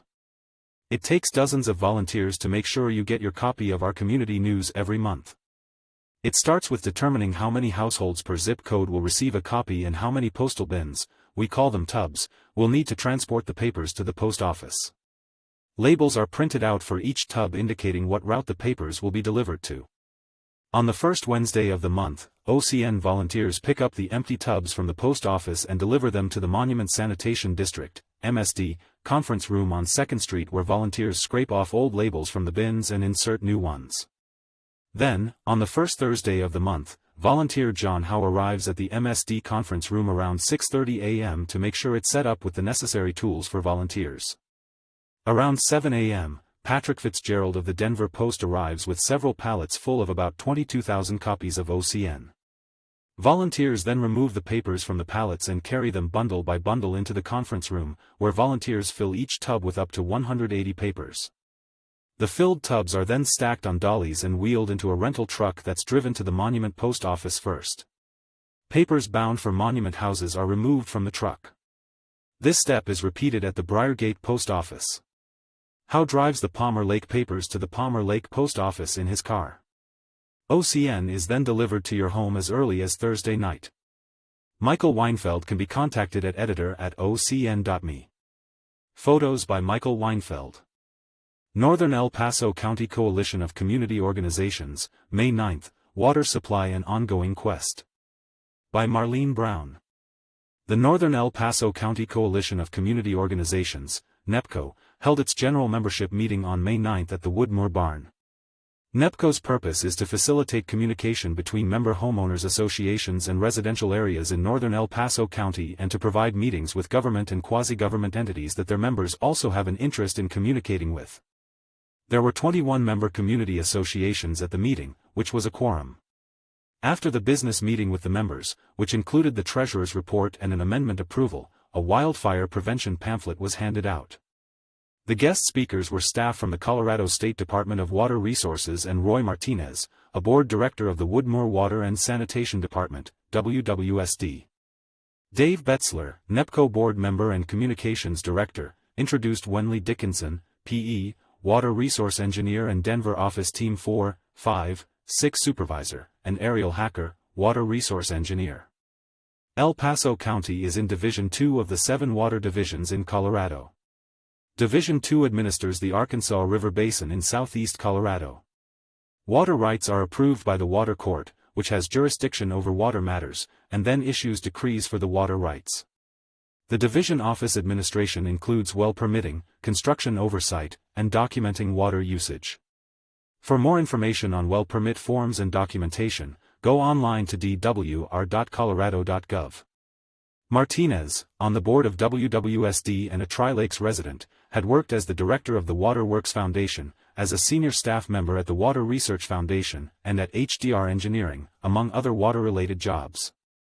Martinez explained that most of the water districts in the Tri-Lakes area are looking for sources of water through groundwater and surface water. He has built a Denver Basin aquifer model of how the cross-section of the several water basins in this area would look. Any questions about the water availability in this area should be directed to woodmoorwater.com/contact attention, Roy Martinez.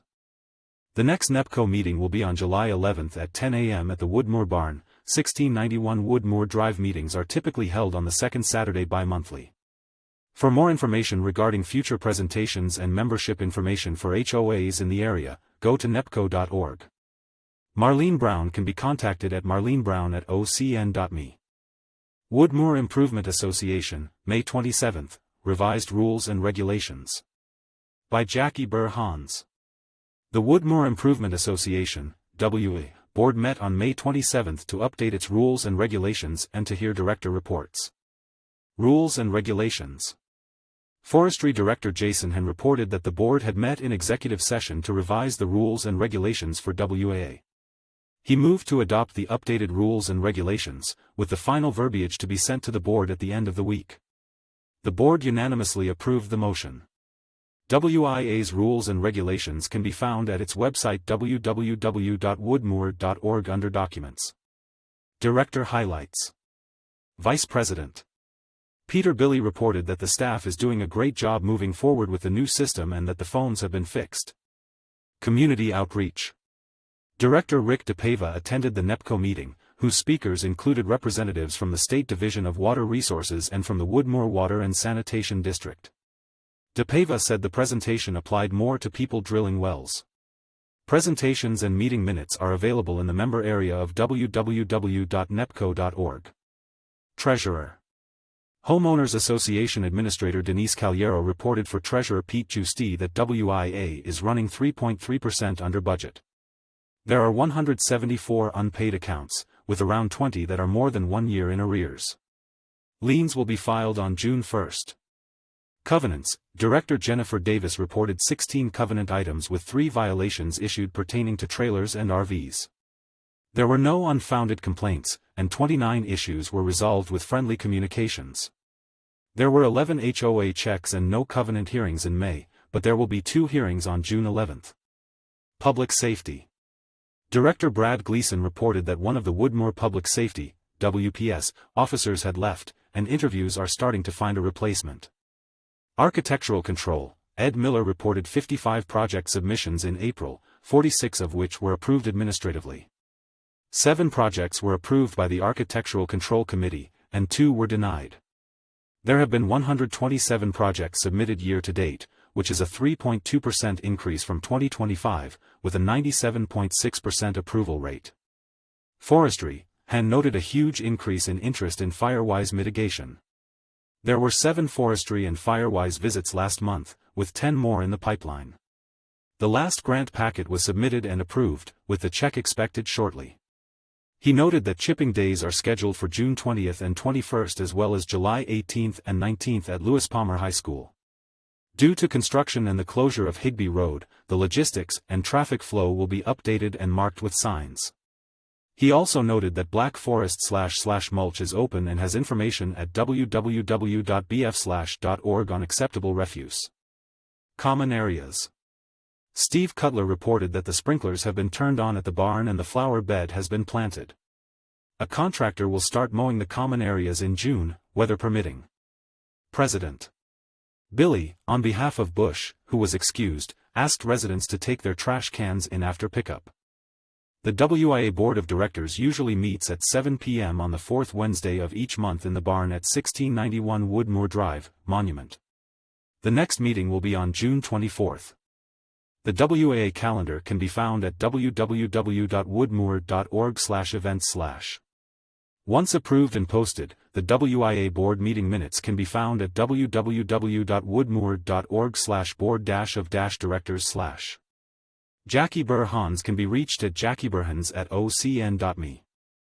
Winter Weather Summary, The Winter That Wasn't. By Bill Capel, meteorologist and local resident.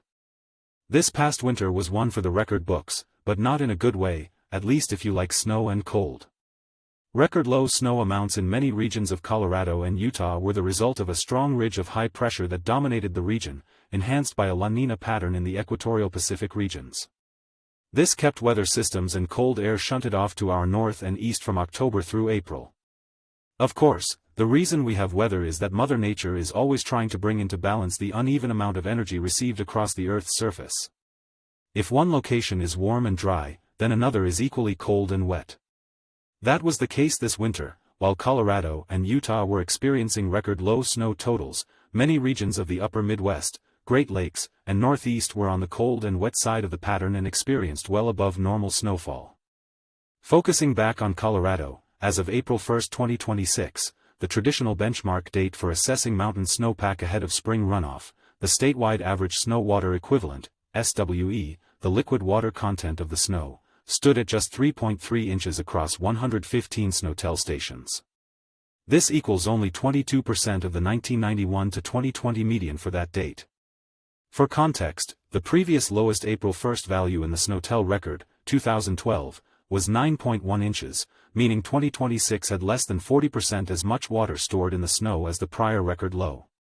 The snowpack peaked unusually early and low at 8.55 inches on March 9, 51% of the normal peak of 16.7 inches, which typically occurs around April 7 to 8. It then plummeted nearly 5 inches in the second half of March alone, the fastest two-week pre-April decline on record. The statewide snowtel SWE graph below shows the 2026 season, thick black line, tracking far below every other year since 1987. It peaks early and low in March, then drops sharply, well under the green median band and even the historic minimum shading. Basin-level data, as of late March/early April, showed uniformly dire conditions, with most major basins well below 50% of median and some, e.g., Upper Rio Grande, Gunnison, in the 10% to 35% range before the final melt. South Platte Basin, the peak appears to have been March 18 at 8.5 inches of SWE, median peak is April 25 at 16.1 inches of SWE. This is 38 days early. Colorado Headwaters, peak looks to be March 17, at 9.1 inches of SWE, median peak is April 12, at 17.3 inches, which is 26 days early. North Platte Basin, peak looks to be March 17, at 14.1 inches of SWE, median peak is April 22, at 24.6 inches, which is 36 days early. The record low snowpack continued to decline rapidly through April due to persistent warmth. By late April/early May, many snowtel sites had melted out 30-50+ days early, with statewide SWE dropping to around 18% to 25% of median in mid to late May, as of May 23, 18% of median at many reporting sites. A notable early May snowstorm, May 5 to 6, brought significant relief to the Front Range and mountains, dumping 5-10+ inches in Denver/Boulder areas, up to 2+ feet in higher elevations, and marking one of the largest May snow events in decades. However, this late addition was insufficient to meaningfully offset the seasonal deficits, as much of the snowpack had already melted or was at very low levels. Why it occurred: record warmth plus a lack of snowstorms. The primary drivers were persistently record warm temperatures throughout the water year, October 2025 to March 2026, combined with a lack of significant winter storms. October-February 2025 to 2026 was Colorado's warmest such period on record, by a large margin. December 2025 was the warmest December in 130-plus years. Much of the limited precipitation fell as rain rather than snow, especially at lower/mid elevations. A persistent high-pressure ridge blocked Pacific storms, keeping the state abnormally dry and warm. March 2026 delivered the final blow with unprecedented heat that triggered rapid melt and sublimation. March was the warmest on record statewide, 3 to 4 degrees Fahrenheit above any prior March in 132 years of data. Many locations saw 7 or more days with highs warmer than any March day in the previous 75 years. Plains areas hit 99 degrees Fahrenheit, e.g., Burlington on March 25. Map from the CLMATAdaptationcenter.org. 2026 Southwest U.S. Record Heat Wave, Climate Adaptation Center. This U.S. temperature ranking map from March 2026, since 1895, shows Colorado and much of the Southwest in the darkest red shades, indicating the warmest March on record. A weak La Nina and natural variability played roles. This produced a persistent area of high pressure over the southwestern U.S. This blocked storms and cold air from the region. Conversely, the Pacific Northwest, Upper Midwest, Great Lakes, and New England regions were on the cold and wet side of the pattern, with many of those areas experiencing cold and record snowfall. This is the typical pattern for a La Nina. This year was unusual because other weather pattern teleconnections were in place that enhanced and strengthened these normal patterns. https://www.cpc.ncep.noaa.gov/products/analysis_monitoring/enzocycle/nawinter.html. This record low snowpack, coupled with the early, rapid melt, will lead to earlier runoff peaks, lower summer streamflows, heightened drought risk, and challenges for water supply, agriculture, recreation, many ski areas closed weeks early, and wildfire potential. But there is good news with all this. First, keep in mind, weather is almost never normal. Any given area is usually either warmer or colder or wetter or drier than normal. Normal is simply the mean between the extremes. Therefore, for us to get back to normal after a winter like this year, we will need significant above-normal winters and cold weather. So be patient, as that is a likely outcome for next winter. Next, the chances that we will see a winter as warm and dry as this year anytime soon are very unlikely. And to help things along, an El Niño pattern has developed in the equatorial Pacific region and is likely to strengthen through the summer. This usually leads to above-normal precipitation for us and will be helpful in bringing us out of this record dry and warm winter. Bottom line, the climate is never stable, it is always changing and swinging between extremes. And because Colorado is in the middle of the continent at high elevations and away from the moderating effects of oceans, our swings between extremes are even more pronounced. Bill Capel is a meteorologist and Tri-Lakes resident. He can be reached at billcapel@ocn.me. Letters to our community, solving Colorado's water crisis. I recently heard Senator Hickenlooper claim that Colorado's water crisis can be solved with conserve, conserve, conserve. Coming from someone with a geology degree, that's remarkably short-sighted. The real solution requires a smart, multi-pronged approach.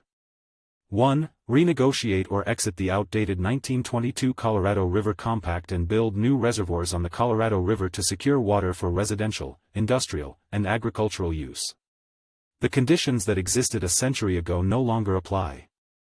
2. Strongly encourage California to desalinate seawater and meet its own massive water needs, given its long Pacific coastline. 3. Import desalinated water through pipelines and store it in underground aquifers as a strategic reserve for dry years. 4. And yes, continue aggressive conservation efforts. It's baffling that so many Coloradans continue voting for Polis, Hickenlooper, Bennett, Griswold, and the rest of the progressive leadership, not to be confused with effective operational leadership that we see in companies and the military.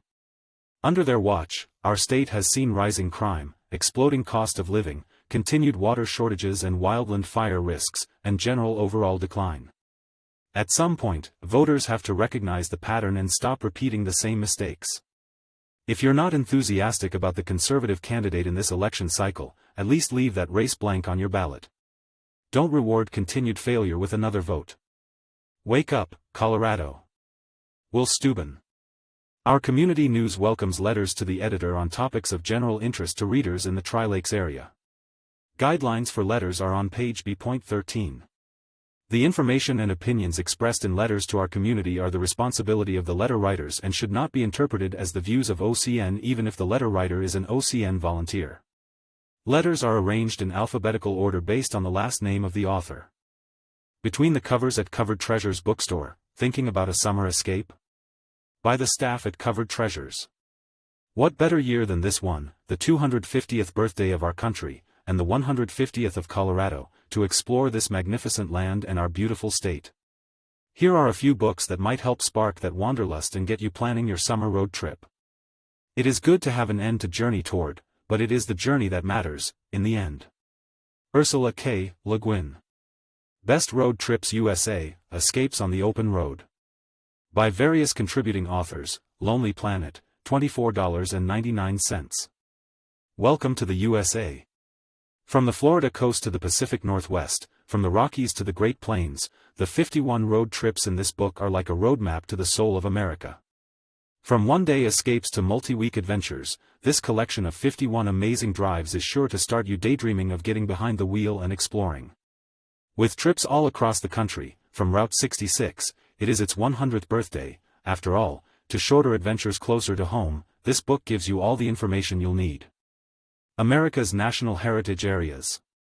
By Robert Manning, Globe Pequot, $24.95. There are 55 National Heritage Areas, NHAs, scattered across the U.S. and they continue to grow in number and diversity. Though they're not officially national parks, their conservation, education, and recreation-related objectives echo those of the national parks, to conserve nationally significant natural and cultural landscapes and to make them available to the public for purposes of education, recreation, and sustainable tourism-related economic development. While both national parks and NHAs are established by Congress, national parks are generally large areas of public land that are owned and managed by the National Park Service. NHAs are composed primarily of private lands, they're living landscapes where participants reside, work, and play. Each chapter in this guidebook describes the remarkable natural and cultural resources that define NHAs, highlighting nearby visitor attractions, enticing readers to visit NHAs and to enjoy and appreciate the attractions they offer. Great American Rail Trail, highlights of America's first cross-country multi-use trail. By Rails to Trails Conservancy, Wilderness Press, $21.95. The Rails to Trails Conservancy is a nationwide nonprofit dedicated to converting former railroad corridors to public, multi-use recreational trails that offer easy access to runners, hikers, bicyclists, skaters, wheelchair users, and equestrians. Designed to connect coast to coast, this ambitious trail will one day stretch uninterrupted across 12 states and the District of Columbia. More than half of the trail is complete and ready to explore. This book showcases 50 of the most scenic, significant, ready-to-use segments. If you prefer exploring by foot or bicycle, this may be the book for you. Backroads and Byways of Colorado, Drives, Day Trips and Weekend Excursions. By Dree Nufkin and John Daters, Countryman Travelers, $22.95. This book invites readers to hit the road to experience Colorado's most breathtaking byways, mile by mile. It guides the reader to the pinnacles of the Rockies, the sandstone valleys of the western slope, and the windswept prairies of eastern Colorado. The carefully crafted itineraries invite you to ski, hike, or camp in the 2.3 million acre White River National Forest, navigate frontier paths and long-abandoned ghost towns, explore ancestral Puebloan settlements and Trail Ridge Road, the highest paved-through road in North America. This practical guidebook includes the author's expert insights into the state's must-see sites, memorable meals, and cozy lodgings. This is the perfect way for residents to delve deeper into the history and magic of Colorado. Colorado Day Trips by Theme. By Amy Heckel, Adventure Publications, $16.95. Discover Colorado's unique attractions, hot springs, mountain peaks, museums, national parks, and more. This comprehensive guide is jam-packed with more than 170 of Colorado's top spots for fun and entertainment, and its handy size makes it perfect for taking along on road trips. Destinations in the book are organized by themes, such as annual festivals, craft beer and distilleries, outdoor adventures, and ski towns, so you can decide what to do and then figure out where to do it. Useful for singles, couples, and families, visitors and residents alike, this guide encompasses a wide range of interests. Roadside Geology of Colorado. By Felicie Williams and Halka Cronick, The Geological Society of America, $28. The third edition of this popular guide is now in full color. A state with places like the Painted Wall, the fluorescent fossil beds, and the maroon bells deserves a color edition. After all, a great addition to the travel gear of any rock enthusiast. The updated text includes information about more recent discoveries, such as the mastodons and other Pleistocene fossils found at Snowmass. This is a must-have book for any Colorado rock enthusiast. Are we there yet? Activity Deck, Games and Activities for When You're on the Go with Kids in Tow. By Susie Barrett, Knock Knock, $20. Anxious to get the kids' eyes away from their screens? This activity and game deck for all ages is packed with games, thought-provoking questions, and challenges. No pencils, batteries, or screens required. It's sure to have them interacting with the other people around them. Perhaps they might even notice the scenery. Travels with Charlie. By John Steinbeck, Penguin Books, $14. Perhaps rereading this classic is another way to travel the roads of our country. To hear the speech of the Real America, to smell the grass and the trees, to see the colors and the light, these were John Steinbeck's goals as he set out, in 1960, at the age of 58, on the iconic road trip to rediscover the country he had been writing about for so many years. With Charlie, his French poodle, Steinbeck drives the interstates and the country roads, dines with truckers, encounters bears at Yellowstone and old friends in San Francisco. Along the way, he reflects on the American character, racial hostility, the particular form of American loneliness he finds almost everywhere, and the unexpected kindness of strangers. Travel makes one modest. You see what a tiny place you occupy in the world. Gustave Flaubert. Until next month, happy reading. The staff at Covered Treasures can be reached at books@ocn.me. June Library Events, Palmer Lake Town Hall postponed, Summer Adventure begins. By Harriet Halbig. The meeting at Palmer Lake Town Hall scheduled for May 6 has been postponed until June 3 due to snow. Details will appear in next month's article. The agenda includes a discussion of details on the hybrid library model and library budget planning. Registration is required for attendance. The 2026 Summer Adventure Program runs from June 1 to July 31. All ages are invited to participate and win prizes by reading, creating, and attending qualifying library programs. Participants up to age 18 will receive a prize on registration and another on completing 30 days of activities or reading. Adults will receive a book light or clip-on light upon completion and an entry into the grand prize drawing. For details on prizes and how to register, please see the library website, ppld.org. Regularly occurring programs will continue through the summer. They are: Storytime each Tuesday from 10:30 to 11:15. Socrates Cafe Adult Discussion Group on Tuesdays from 1 to 3. Pause to Read on Tuesdays from 4 to 5. Increase fluency by reading to a Pause to Read therapy dog. Recommended for kids up to age 12. Toddler Time on Wednesdays from 9:30 to 10 and 10:30 to 11 for toddlers 1 to 2 and their parent or caregiver. Tuesday, June 9th, from 10:30 to 11:15, there will be a special summer fun program on Rocky Mountain wildlife. Join nature's educators as we explore a diverse group of wildlife and their ecosystems. You will meet animal ambassadors that are native to the Rocky Mountain area. This program is recommended for children up to age 12. If you have a group of 10 or more, please call the library ahead of time to ensure that there will be space. Thursday, June 11th, from 10 a.m. to 1 p.m., there will be a Level 1 sewing class for patrons age 9 to adult. You will learn the basics of machine sewing and create a simple project. Participants will be taught to wind a bobbin, thread the machine, and navigate the interface of a computerized sewing machine. Then, you will learn basic stitches.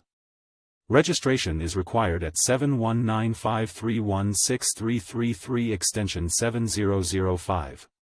Patrons under 18 will need a signed Creative Space agreement to use the makerspaces. You are encouraged to bring the agreement with you to the class. To access the form, please go to ppld.org, Events and Happenings, choose Monument Library, and the calendar. Click on the program, and a detailed description will appear with a link to the use agreement. The Teen Advisory Board will meet from 5 to 6 on Thursday, June 11th.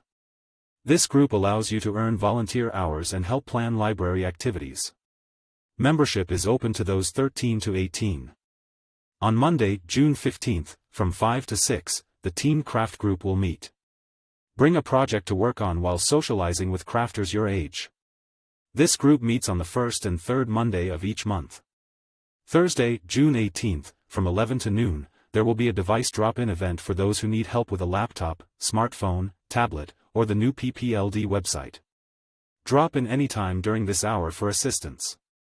Thursday, June 18th, from 10:30 to 11 at Palmer Lake Library, and Tuesday, June 23rd, from 10:30 to 11:15 at Monument, join us for a summer fun program called Winnie the Pooh presented by Theater Across Borders.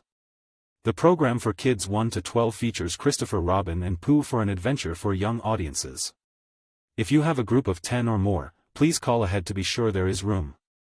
Thursday, June 18th, from 4 to 5:30, there will be a program for ages 16 to 24 and adults on DIY chain mail. If you are a fan of historical fiction or fantasy novels, you will enjoy learning a new skill as we teach you the historic European 4-to-1 pattern to make a fun slip-on chain mail cuff bracelet. Registration is required at 719-531-6333 extension 7005. The third Friday Friends of the Pikes Peak Library District Book Group will meet from 10:30 to 12:30 on Friday, June 19th.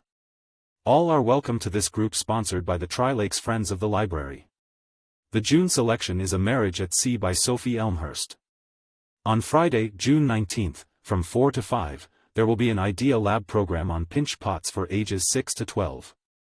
Pinch pots are a wonderful introduction to creating with clay.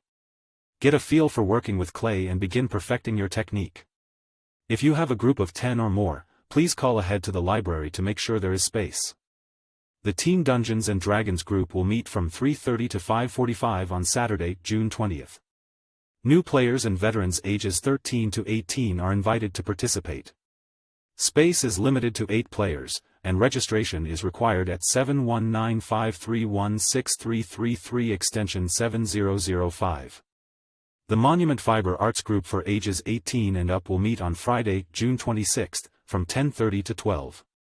This is a chance for those interested in knitting, crochet, and other fiber arts to socialize while working on their projects.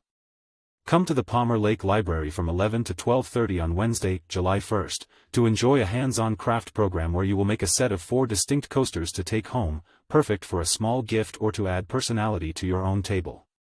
This program is for adults and seniors, and registration is required. Please call Athena at 719-531-6333 extension 6242. Please note that all library locations will be closed on Saturday, July 4th, to celebrate Independence Day. Harriet Halbig may be reached at harriethalbig@ocn.me. Palmer Lake Historical Society, May 21st, authors describe Park to Park Highway. By Marlene Brown.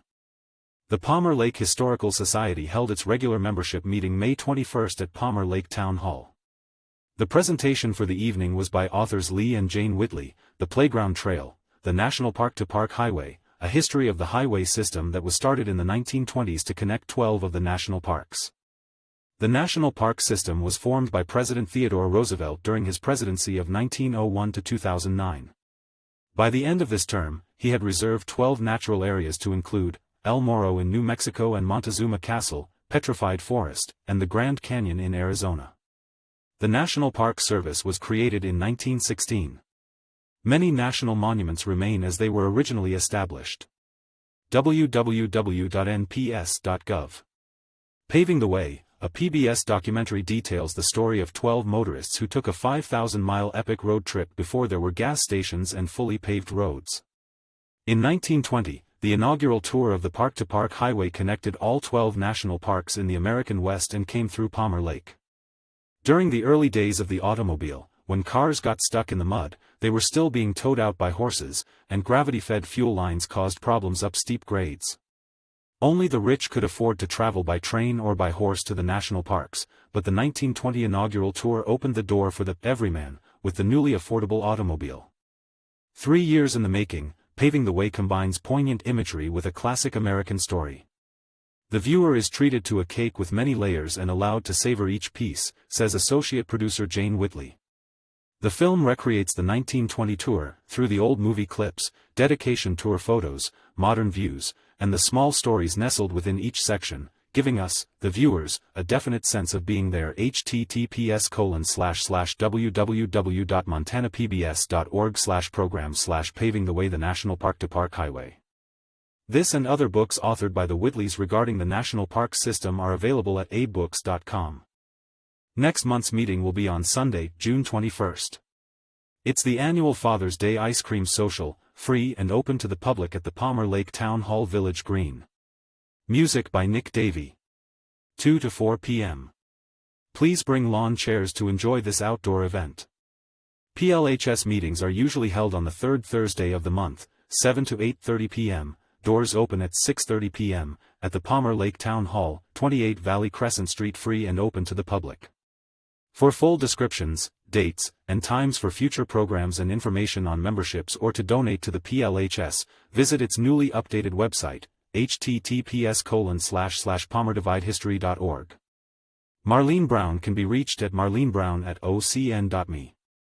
The Nature of Our Community, The Long Reach of Mountain Pine Beetles. By Dr. Judith Vaughn Ollefelt, ecologist. Mountain pine beetles, MPB, have a long reach back in time with ponderosa pine forests. Sporadic and agile, lethal outbreaks play an important role in diversifying forest structure. But in 2026, in local overstocked forests, the beetles create conflicts of what they have been doing for eons, with what humans want. The result is massive tree loss, economic damage to infrastructure, and a temporary increased wildfire damage risk. North America MPB outbreaks have been recorded since the mid-1800s, when the Black Hills beetle was the culprit, killing large swaths of ponderosis in South Dakota in the 1890s. An estimated 10 million trees in South Dakota died in an extended outbreak. The most recent Black Hills MPB outbreak lasted from 1996 to 2016 and affected over 400,000 acres. Canada's ongoing immense lodgepole pine MPB outbreak began in about 1996 as beetles migrated northward, crossed the Continental Divide from British Columbia, and moved east into Saskatchewan. Now, MPB likely may move north into the Canadian boreal forest and jack pine forested areas of eastern Canada and the northeastern U.S. Most pine species can be on the MPB host tree menu, but in Colorado the two most common species colonized are lodgepole pine and ponderosa pine. Lodgepole pines in Colorado mountains died by the millions from 1996 to 2014 as the climate warmed. The intense MPB Colorado lodgepole infestation decreased during wet years of 2015 to 16, but is now shifting to lower elevation ponderosa pines primarily in 9 Colorado counties, according to the State Ponderosa Front Range Mountain Pine Beetle Task Force, Boulder, Clear Creek, Douglas, El Paso, including Black Forest, Gilpin, Larimer, Jefferson, Park, and Teller, and counties on the western slope as of the 2025 data. Elbert County has lower infested acres east of I-25, but also faces the same local population increases driven by factors stressing lower timberline ponderosa forests. The 2025 Colorado Forest Health Report, based on tree mortality, released May 19 by the Colorado State Forest Service, annually reports acres of trees killed in forested areas of Colorado by various insects or other natural biological causes. See https://csfs.colorado.state.edu/forest-management/forest-health-report-2025 and https://csfs.coloradostate.edu/forestry/science/. The 2025 data, from trees infested in 2024 and faded in 2025, show dramatic increases in dead trees infested by MPB. This does not report what will happen in the summer of 2026 from trees infested in the fall of 2025, but it points to a trend of catastrophic potential. Ponderosa trees infested during last summer/fall's extended flight season were still green in spring, April-May, 2026 but will fade soon as beetles mature and fly. From years of work done mainly on lodgepole pines at higher elevations, the MPB flight season usually begins in mid-July and lasts through the onset of cold weather. But field experience in the past 4 years, an examination of current underbark larval development stages south of the Palmer Divide in Black Forest, suggests that flight season may begin 4 to 6 weeks earlier than the usual mid-July time. Higher populations result in successful infestations by exploitation of extensions of both ends of the growing season from warming temperatures, mild winters, and drought stress on weakened trees. In summer 2025, the west end of the Palmer Divide, Tri-Lakes, Monument, Palmer Lake, had low MPB infestation levels, but from the Fox Run Park area east to Eastonville Road and especially south of the Palmer Divide, there are many areas at high risk with larger patches and thousands of dead trees since 2022. There are at least 2 major hotspots south of the Palmer Divide in Black Forest that appear on the 2025 tree mortality maps in the 2025 Colorado Forest Health Report by the State Forest Service. Once a new tree is attacked, nothing can be done to save it. Beetles can be deterred from high-value trees by spraying with pesticides, use a licensed contractor, and/or using verbenone pheromone repellent pouches. Infested trees must be cut, base to 6-inch trunk diameter, and delimbed. Infested trunkwood with bark on can be removed to rocky top resources for immediate grinding, or buried immediately to mitigate population spread this year. Do this by mid-June. Mastication and covering with plastic are not useful to control MPB this late in their development cycle. Planning ahead? Successful tree infestations this year, pitch tubes and blue stained, can be identified and removed starting in December. For additional local information, please visit the Black Forest Fire Protection District website, www.bffire.org/mountain pine beetle. Dr. Judith Von Ollefeld can be contacted at judithvonelfeld@ocn.me. On the Trail, in memory of Tim Watkins, Limbaugh Thrills and Spills. By Tim Watkins. The following are excerpts from one of the original On the Trail columns written by Tim Watkins from our September 4, 2004, issue of OCN. Watkins was an avid mountain biker and worked to maintain and develop trails in the local Front Range area and owned Balanced Rock Bike and Ski Shop in Monument. He was shot and killed in September 2017 while riding in the Limbaugh Canyon area. Living here is great. We have access to some very special terrain and landscape that is unique and gorgeous. Some of the trails here flow through, around, or near some special landforms, wonderful vegetation, and sweeping vistas. Some of the vistas are changing due to growth and a rapidly expanding population. Many trails are now impacted by increased and changing usage. One of the all-time favorite trails has seen the most impact recently. The trail has always been accessed by crossing private land. The landowners generously allowed that. When some of the land was recently developed, it effectively shut down the exit of the Limbaugh Trail to the south. Some folks who have been using the wonderful access saw fit to try to rectify the situation and unintentionally rectified more than they planned. An attempt was made to build a trail on private and U.S. Forest Service, USFS, land without first gaining permission. Both public and private owners reacted by more effectively closing down the south access, as is their right. The USFS doesn't want any new trails. The long-term plan does not allow for any trail construction along this part of the Front Range. Dirk at the Wine Cellar has a plan to do some cleanup and trail work. Volunteers will meet at 11:30 a.m. on September 19 at Balanced Rock Bike and Ski, and at noon will ride up Mount Herman Road for an easy and fun ride. Hikers are encouraged to truck/carpool up Mount Herman and meet the mountain bike riders around 1:30 p.m., when cleanup and trail maintenance will commence. Afterward, we'll run/ride/walk to Palmer Lake, where we will reconvene at Guadalajara's patio around 4:30 for a free glass of beer courtesy of the Wine Cellar. There are some other projects to participate in, like the monthly trail maintenance work by the Friends of Monument Preserve, the Forest Service Work Center/Fire Center trail maintenance. Want to do more than learn about the issues and needs? For more information on all these activities, contact Balanced Rock Bike and Ski, 488-9007, or Dirk at the Wine Cellar, 488-3019. This is our house, let's make it last and keep it right. As you can see, Watkins was active in maintaining and developing trails in our area.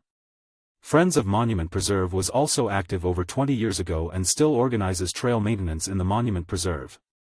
Check ifomp.org if you would like to help with trail work. usually the second Thursday of each month at 6 p.m. If you would like to participate in the Ride for Tim in September, please check the OCN calendar to be published in early September. And if you have any new information that would help lead to the identification of the person who killed Tim Watkins, please contact the El Paso County Sheriff's Office, Jennifer Buchholz, criminal investigator, at 719-520-7227. Steve Pate may be contacted at stevepate@ocn.me. High-altitude nature and gardens, nature and gardening are a two-way conversation. By Janet Sellers. I use a device known as a psychogalvanometer to listen to plants. It measures galvanic skin response, GSR, the same technology utilized in biofeedback and polygraphs, to detect microfluctuations in electrical conductivity on a leaf's surface. The device then translates these live electrical pulses into MIDI notes. When a plant sings differently in response to an opera singer versus a casual conversation, it is actively reacting to the vibrational frequency of the sound waves hitting its leaves. Historically, we used to say spirit; today, we say electricity. In academic circles, the term is biosemiotics, the study of how living things interpret signs, vibrations, chemical aromas, electrical shifts, and give them meaning. When a plant shifts its melody, a biosemiotician would say it is interpreting an acoustic signature as a biological signal. Dr. Monica Gagliano, a pioneering research professor, has successfully bridged Western science with these voices of plants. Her landmark studies prove that plants can hear the sound of water moving through pipes and will actively grow toward it.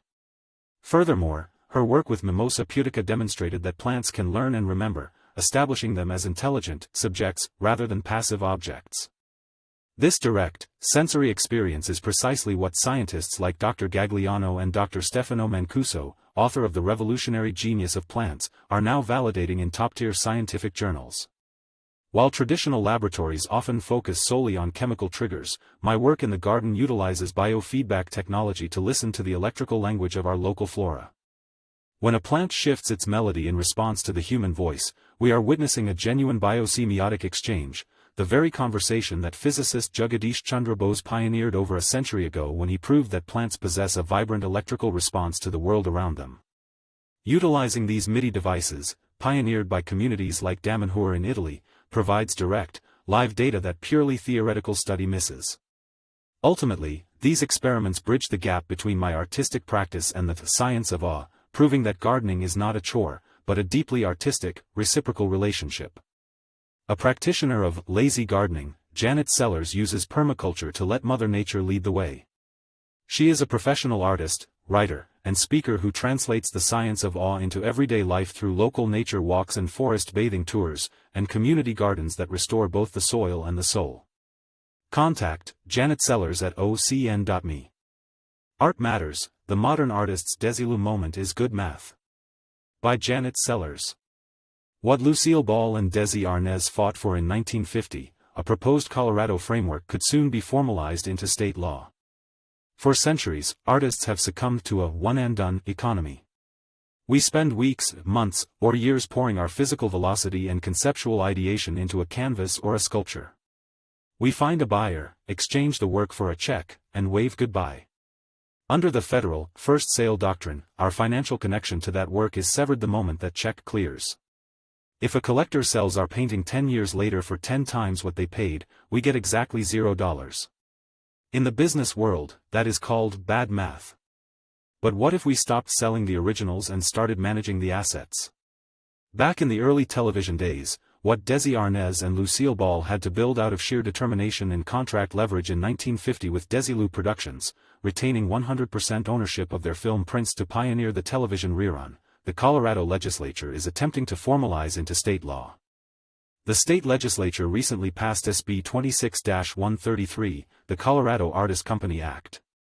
If enacted by Governor Jared Polis, it would make Colorado the first state to establish a specialized artist corporation, a corp, business entity. Structurally designed as a distinct tier within the state's existing LLC framework, the pending legislation requires that the practicing artist retain a mandatory 51% ownership stake and ensures that copyrights automatically revert to the creator upon corporate dissolution. How the Super LLC works. Beyond its immediate advantages for creators, this framework offers a compelling economic blueprint for the broader Colorado public. By enabling remote, out-of-state creators to incorporate online, Colorado establishes a seamless revenue stream through business filing fees, turning the state into a national administrative hub for intellectual property. Concurrently, for physical collectives like independent film crews, design firms, and game studios, the law provides a powerful incentive to relocate entirely. These physical transplants bring direct economic stimulation, anchoring long-term commercial leases, creating jobs, and utilizing local legal and financial services. Ultimately, this structural duality ensures that whether an artist registers remotely from New York or opens a physical studio locally, the state wins. By stabilizing regional creative districts, a certified creative district is a legally recognized, geographically defined area designated by the state to drive economic growth through the arts. This ensures that the rights to local art assets remain with creators rather than out-of-state creditors. The framework preserves Colorado's contemporary cultural identity, adding a resilient, diversified layer to the modern state economy. Janet L. Sellers is a professional artist, art consultant, and educator developing nature-based architecture of awe prototypes for healthcare, well-being, and public environments. She can be contacted at janetsellers@ocn.me. Wildfire Preparation Tips: Reduce Chances of Fire Damage. By Lisa Hatfield. June's Wildfire Tips: You can reduce the chance your house will burn down when a wildland fire comes back to the Tri-Lakes area. Here's practical advice for property owners to reduce how much fuel your home and yard provide for the fire, based on Home Ignition Zone (HIZ) principles. In homes and townhomes, increase resistance to flying embers by screening all roof vents with 1/8-inch metal mesh. Clear needles and leaves from the roof and gutters and under the deck. Wooden decks and steps should be freshly stained, not dried out. Make sure up to 5 feet around the house footprint has no flammable material. Rake out leaves from under the front steps. Take out junipers and wood mulch. In the 5 to 30 feet around the home, mow grass since it is a fine, dry fuel just like kindling. Clean up gamble oak due to its extreme flammability. If you have ponderosa pines, avoid live ponderosa cutting in the summer, because this can attract the mountain pine beetle. See page B.7. Continue thinning of other tree species so the remaining ones can resist attacks. For more ideas, look online for Colorado State Forest Service's The Home Ignition Zone, a guide to preparing your home for wildfire and creating defensible space, and ask your local fire district for site-specific guidance. Lisa Hatfield can be reached at lisahatfield@ocn.me.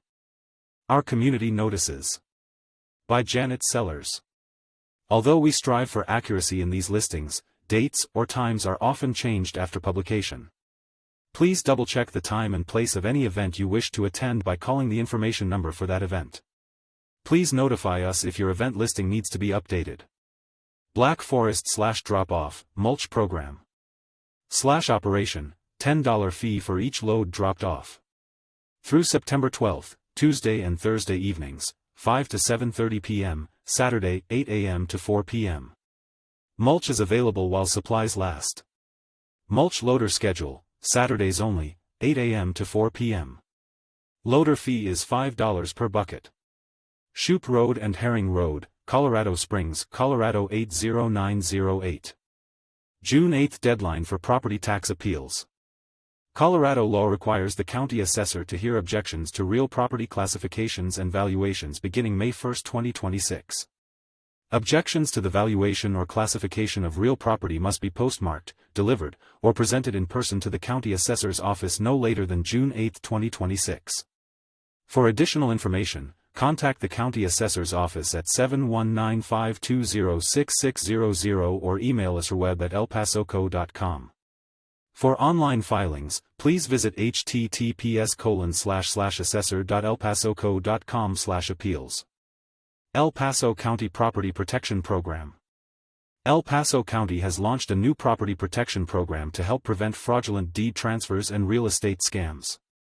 The program alerts property owners whenever a document is filed using their name on any property, so owners can quickly verify whether the filing is legitimate or the result of attempted fraud. Residents may register multiple name variations and household members. At this time, the program can only monitor filings made after you enroll, but officials are exploring options to expand coverage. Property records can also be reviewed in person at the county clerk and recorder's office. To learn more or register, visit the El Paso County Clerk and Recorder's Property Protection Program webpage. For more information on the PPP program, go to this link, https://clerkandrecorder.elpasoco.com/recording/property-protection. Prepare now for wildfires. You need to prepare your property for when wildfire comes close. See Colorado State Forest Service's booklet, The Home Ignition Zone, a guide to preparing your home for wildfire and creating defensible space. https://tinyurl.com/homeignitionzone.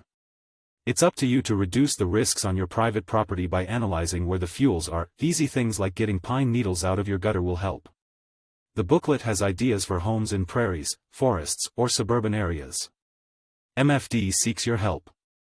Monument Fire District residents and businesses can create a secure account at Community Connect which firefighters can access in emergencies to find out about people with special needs, aggressive or anxious pets, gate or garage codes, hazardous materials in use, etc. that will make it easier for them to help.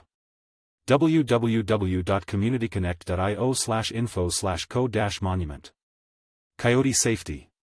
With coyote activity on the rise in our neighborhoods, please stay alert to keep our community, children, and pets safe. Stay vigilant, keep a close eye on small children during outdoor activities. Pets, keep dogs on short leashes and avoid leaving them unattended, especially at dawn and dusk. Secure attractants, keep trash bins sealed and do not leave pet food or water bowls outside. Practice hazing. If you see a coyote, don't run. Stand tall, wave your arms, and make loud noises to scare it away. Let's work together to respect local wildlife while keeping our households secure. School bus safety.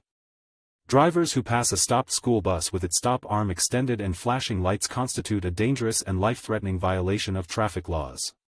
In Colorado, you must stop for a school bus with flashing red lights and an extended stop arm, stopping at least 20 feet away, unless you are on the opposite side of a highway divided by a physical, raised, or depressed median, b, on a two-lane road or one where painted lines, but no physical barrier, separate lanes, you must still stop. C.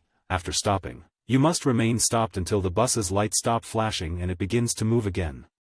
Colorado school buses are increasingly being equipped with automated stop arm cameras to record and catch drivers who illegally pass a stopped school bus. Recent legislation allows for the installation and use of these systems by school districts. Academy School District 20 in Colorado uses school bus cameras, including the stop arm camera system and interior cameras, to enhance student safety and to document drivers who pass a stopped school bus with flashing lights and an extended stop arm. DUI expressed consent. Refusing to comply with Colorado's expressed consent law, which requires drivers to provide a breath or blood test upon arrest for a DUI, means increased consequences. In addition to $13,500 in costs, refusal to comply will result in additional penalties, which can include extended time without a driver's license, longer interlock requirements, designation as a persistent drunk driver or increased alcohol education requirements. codot.gov/choose-totist. Tri-Lakes Cares needs your support. Tri-Lakes Cares is the only food pantry and human services organization serving northern El Paso County through emergency relief and self-sufficiency programs. The community-based, volunteer-supported center is a critical resource for our neighbors in need. The best way to help support Tri-Lakes Cares is to donate. Visit https://tri-lakescares.org/donate to learn how to donate money, medical items, personal supplies, or food. Please check the web for current needs in our food pantry at https://tri-lakescares.org/donate/current-needs. Donation drop-off hours are Monday through Thursday, 9 a.m. to 4 p.m. For more information about Tri-Lakes Cares or how you can help, contact Tri-Lakes Cares at 719-481-4864 or info@tri-lakescares.org. Get help in Larkspur. Larkspur Church has a food bank and care center that offer a good variety of non-perishable food items, as well as clothing for men, women, and children, some household items available too. We're here to help. If you are in need, or know someone who is, please reach out to Jeff at gethelp@larkspur.church. If you would like to donate, contact Jeff by the same email to arrange a pickup. Forest and gardening volunteers needed. Friends of Fox Run Park has openings for student volunteers, and grown-ups, too, most of the year for various tasks. Besides tasks, the group offers information and skills demonstrations for each 2 to 3 hour session, and celebrates volunteers at the park with annual community events. The Tri-Lakes Cares on-site garden in Monument also needs volunteers in fall, spring, and summer. Gardening tasks include preparing garden beds, weeding, sowing seeds, and developing the compost. Bring gardening gloves, some tools will be provided on the workdays. Contact Janet Sellers at janetsellers@ocn.me or Marlene Brown at marlenebrown@ocn.me for more information. Neighborhood safety. What qualifies as suspicious activity? If you see something, say something. It's vital to report to local law enforcement. Suspicious activity can refer to any incident, event, individual or activity that seems unusual or out of place. Some common examples of suspicious activities include a stranger loitering in your neighborhood or a vehicle cruising the streets repeatedly. Someone peering into cars or windows. Here's what local authorities and Colorado Department of Public Safety says is needed information. Who did you see? What did you see? When did you see it? Where did you see it? Why it is suspicious. Call 911 or your local law enforcement agency. State and county volunteer opportunities. The Colorado State University Extension Office in El Paso County has several opportunities for individuals interested in volunteering. https://elpaso.extension.coloradostate.edu/volunteer-opportunities. The El Paso County Sheriff's Office Volunteer Program is composed of a collective citizens group with a true and common desire to partner with the El Paso County Sheriff's Office by volunteering their services while learning more about the internal workings of the law enforcement community.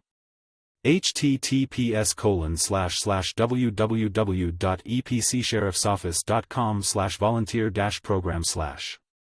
The El Paso County Volunteer Program is a wonderful opportunity for citizens to learn about the various functions of county government as well as give back to the community. The county's numerous boards and commissions need your experience, talents, and time.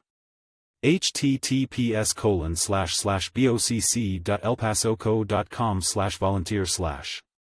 Thank you for joining us for the audio versions of the articles and columns from this issue of OCN. To dive into the full articles and columns or explore more content, visit ocn.me. Don't miss out, sign up for our community newsletter to stay updated with every new post.